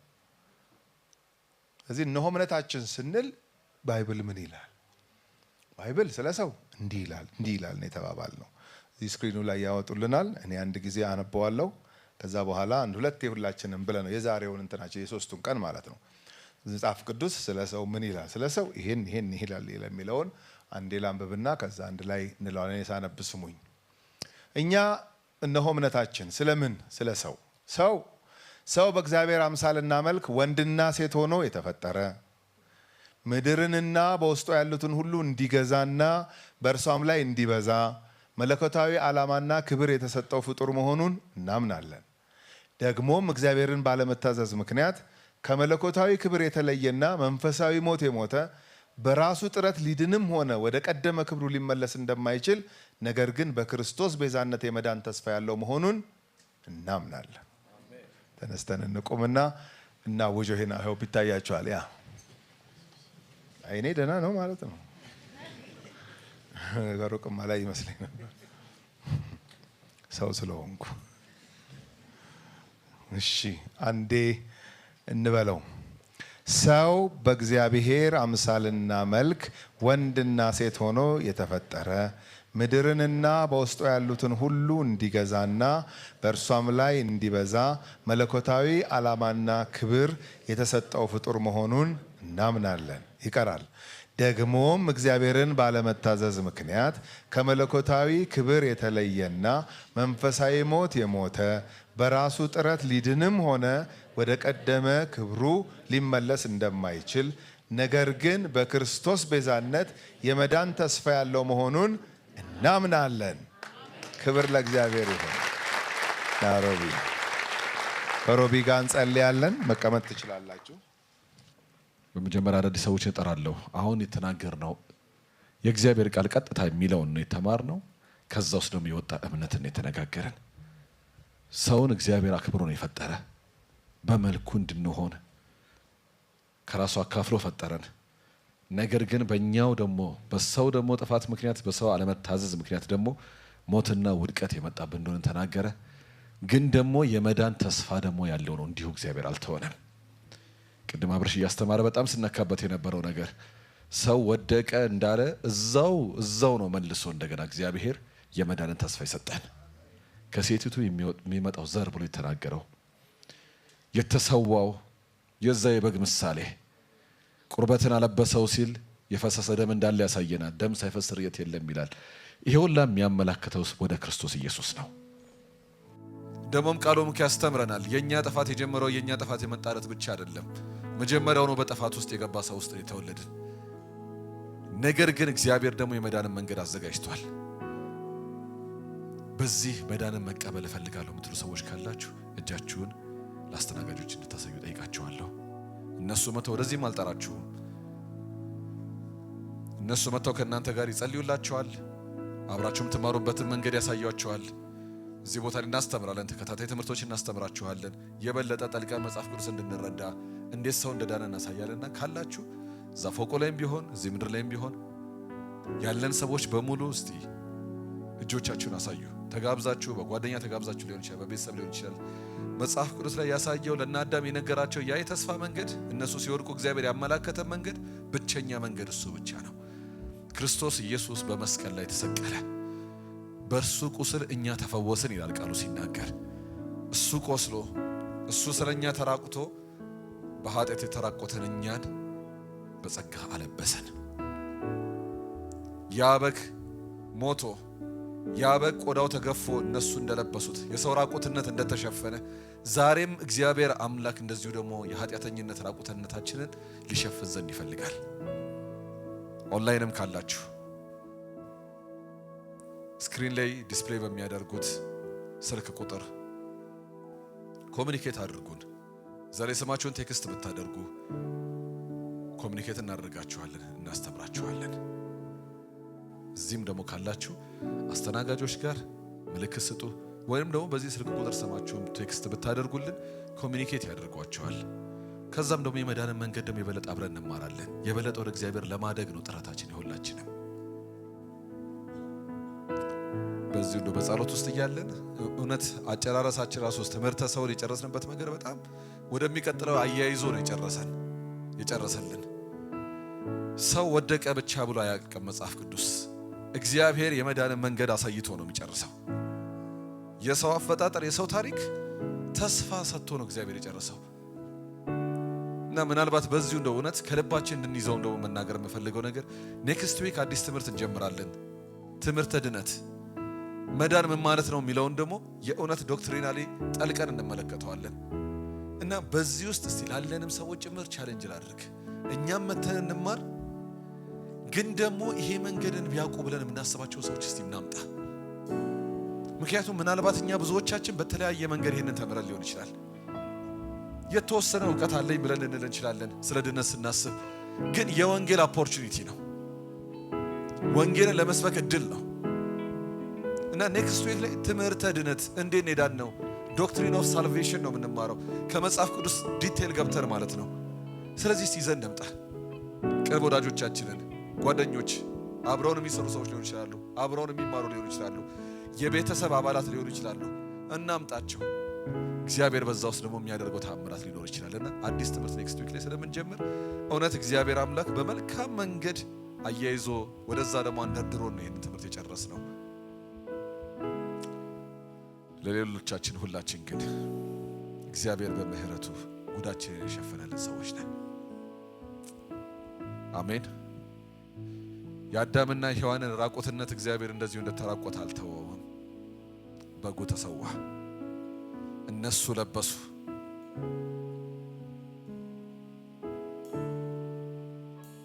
ይህንን ቃል አንብቤ ከመጽሐፍ ቅዱስ እውነት እግዚአብሔርን ስላደረገልን መልካም ስራው በምስጋና ምላሽ ሰጥተን ነው የምንወጣ።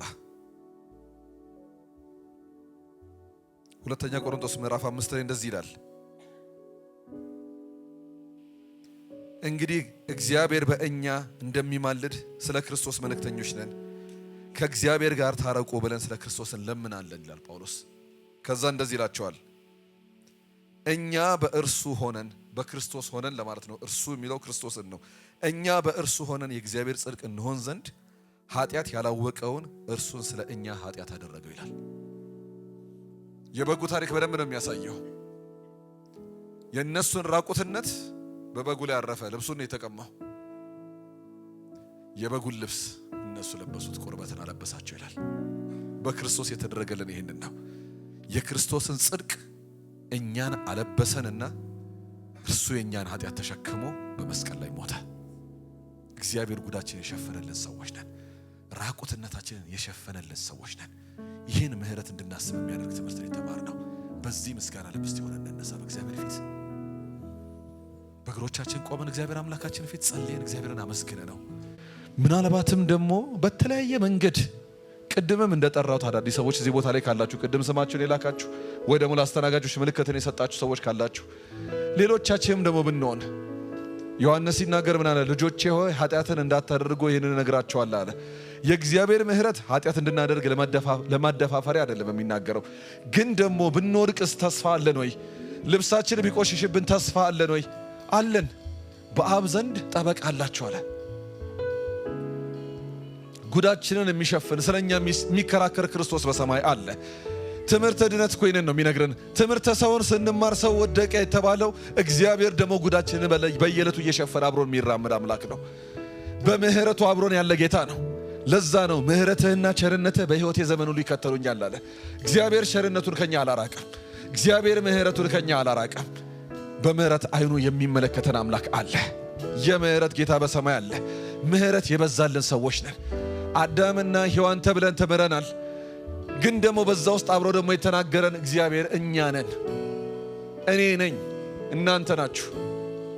እግዚአብሔር በምህረቱ ኃጢአታችንን የሸፈነልን ሰዎች፣ እግዚአብሔር ጉዳችን እንደዚሁ አጋልጦ ያልተወን ጌታ፣ በጥፋታችን ከእግዚአብሔር ዘንድ ብንርቅም እግዚአብሔር ግን ምህረትን ያበዛልን የምህረት ውጤት የሆነን ሰዎች በዚህ ቦታ ተሰብስበናል። እያንዳንዳችን እዚህ ቆመን ዛሬ እግዚአብሔር አምላክን ልናመልክ የቻልነው ቃሉን ልንሰማ የቻልነው ይሄ ምህረቱ ስለበዛልን ነው። የወደቀን የሚያነሳ ጌታ ነው በዚህ አለ። ምናልባት እኔ እኮ ልብሴ ቆሸሸብኝ ሰው ነኝ፣ ጌታን እኮ አውቀዋለሁ ግን ልብሴ ቆሸሸብኝ ሰው ነኝ የምትሉ ሰዎች ካላችሁ እግዚአብሔር በምህረቱ ልብስን የሚቀይር ጌታ ነው። በምህረቱ አዲስን ልብስ የሚያለብስ አዲስን ጥምጣም የሚያደርግ ለታላቁ ካህን ለኢያሱ እንደተባለው ልብሱ ቆሽሾበት በእግዚአብሔር ፊት ቆሞ ነበር ይላል። ሰይጣንም ሊከሰው በጎኑ ነበር ብሎ ይናገራል። እና ሲከሰው እግዚአብሔር ዝን መልስን ሰጠ። የእግዚአብሔር መልስ ምንድነው? ሰይጣንን ገሰጸው። ይህ ከሳት የተነጠቀ ትንታግ አይደለምን ብሎ ገሰጸው ይላል። ግን ከዛ ግን ምን አለ? የቆሸሸውን ድፋኑን ልብስ አውልቁለት፣ አዲስን ልብስ ስጡት፣ ጥምጣሙን ቀይሩለት። እግዚአብሔር የቆሸሸን ያዳፈን ልብስ አውልቆ በጸጋ የሚያለብስ ጌታ ነው። ከክርስቶስ የተቀበልነው ጽድቅ አለ። እውነት ዛሬ የኮነኔን ጉልበት እግዚአብሔር ሰብሮልን እንውጣ። እንድንቀጥልበት አይደለም በኃጢአት ግን በአዲስ መልክ እንድንለወጥ ነው። የምህረት ውጤት ነን። ይህንን ምህረት እያሰብን በእግዚአብሔር ፊት ምላሽ ሰጥተን ጸልየን እንወጣለን። የምህረት ሰዎች ነን። ምህረት የበዛልን ሰዎች ነን።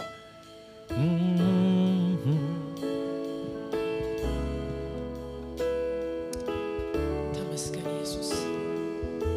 ካንተ ሸሽተን ተደብቀን እንዳንኖር ፈልገን ስለመጣህና ከብርሃንን ፈላጊያችን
እንዳይለምድብን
እንጸልያለን እኛ ምህረት ይበዛልን ዘንድ ጌታ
ቤታችን የሚጎበኘን ጌታ ሃሌሉያ።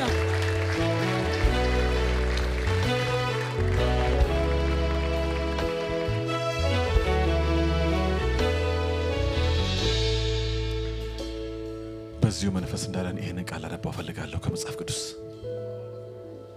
የዳዊት መዝሙር ነው። ነፍሴ ሆይ እግዚአብሔርን ባርኪ፣ አጥንቶቼም ሁሉ የተቀደሰ ስሙን። ነፍሴ ሆይ እግዚአብሔርን ባርኪ፣ ምስጋናውንም ሁሉ አትርሺ። ኃጢአትሽን ሁሉ ይቅር የሚል ደዌሽንም ሁሉ የሚፈውስ ሕይወትሽን ከጥፋት የሚያድናት በምሕረቱና በቸርነቱ የሚከልልሽ ምኞትሽን ከበረከቱ የሚያጠግባት ጎልማሳነትሽን እንደ ንስር ያድሳል። እግዚአብሔር ይቅርታ አድራጊ ነው፣ ለተበደሉ ሁሉ ይፈርዳል። ለሙሴ መንገዱን አስታወቀ፣ ለእስራኤል ልጆችም አደራረጉን። እግዚአብሔር መሐሪና ይቅር ባይ ነው፣ ከቁጣ የራቀ ምሕረቱም የበዛ ሁል ጊዜም አይቀስፍም፣ ለዘላለምም አይቆጣም።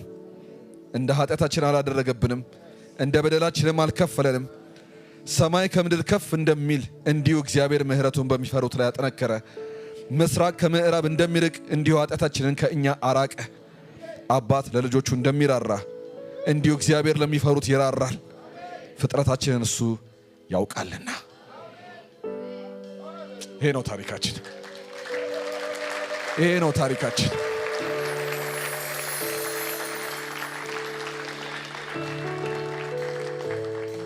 በአዳምና በሔዋን ላይ ያየነው ታሪክ የእኛም ታሪክ ነው። ሲወድቁ የሚራራ ሲጠፉ የሚመልስ የምህረት ታሪክ ያለን ሰዎች ነን። በዚሁ በጸሎት ውስጥ ልቤ ላይ ስለሚሰማኝ በጣም ደስ ይለኛል። ምናልባት በቅድሙ ስልክ ቁጥር እንደገና ዲስፕሌይ አድርጉልንና ከጌታ ጋር ራመድ ነበር ግን በተለያየ ድካም ርቄ ነበር የምትሉ ሰዎች ካላችሁ እግዚአብሔር ሁል ጊዜም የሚመልስ አምላክ ነው። ሰው ወደ እግዚአብሔር ከተመለሰ you have gone too far ብሎ እግዚአብሔር የሚተወው ሰው የለም። አንተ መማር ሰልችቶኛል ብሎ እግዚአብሔር የሚመልሰው ሰው የለም። የእግዚአብሔር ምህረት ታላቅ ነው። አሁን እንዳነበብነው ቃል ነው። ስለዚህ ምናልባት ከጌታ ነገር ርቄ ነበረ፣ በማይሆን ነገር ውስጥ ተጠላለፌ ወደ ኋላው ርቄ ነበረ። አሁን ግን መመለስ እፈልጋለሁ፣ እንደገና መታደስ እፈልጋለሁ፣ ከእግዚአብሔር ጋር ያለኝን ቃል ኪዳን እንደገና ማጽናት እፈልጋለሁ የምትሉ ሰዎች ካላችሁ በዚህ ስልክ ቁጥር ኮሙኒኬት አድርጉን። እግዚአብሔር ሕይወትን ያድሳል። እግዚአብሔር የወደቀውን ያነሳል። እግዚአብሔር የደከመውን እንደገና በብርታት ይሞላል። ለሌሎቻችን ድጋሚ ማሳሰብ እፈልጋለሁ። እውነት እኛም ለመማር እንምጣ፣ አዳዲስ ሰዎችንም ይዛችሁ ነው። ትምህርተ ድነትን እንማራለን። እግዚአብሔር እንዴት አዳነን፣ ዶክትሪን ኦፍ ሳልቬሽን። እግዚአብሔር አምላክ ስለተናገርክ እናመሰግንሃለን። ምህረት የበዛልን መሆናችንን ስላሳሰብከን እናመሰግንሃለን። የወደቅን ነበርን ግን የመዳን ተስፋን ባንተ አገኘን፣ መቤዠትን በአንተ አገኘን። ስለዚህ እግዚአብሔር አባት እናከብረሃለን። ስለተናገርከን ቃል ተባረክ። እግዚአብሔር አምላክ ይባርካችሁ። እግዚአብሔር አምላክ ይጠብቃችሁ። እግዚአብሔር ፊቱን በእናንተ ላይ ያብራ፣ ሰላምንም ይስጣችሁ። እግዚአብሔር ከእናንተ ጋር ዕለት ዕለት አብሮ ይሆን። ምህረቱን ዕለት ዕለት ምንለማመድ ሰዎች እግዚአብሔር ያድርገን። በምህረትና በቸርነት ውስጥ መመላለስ ይሆንልን። በጌታ በኢየሱስ ክርስቶስ ስም ጸለይን፣ አሜን። እግዚአብሔር አምላክ ይባርካችሁ።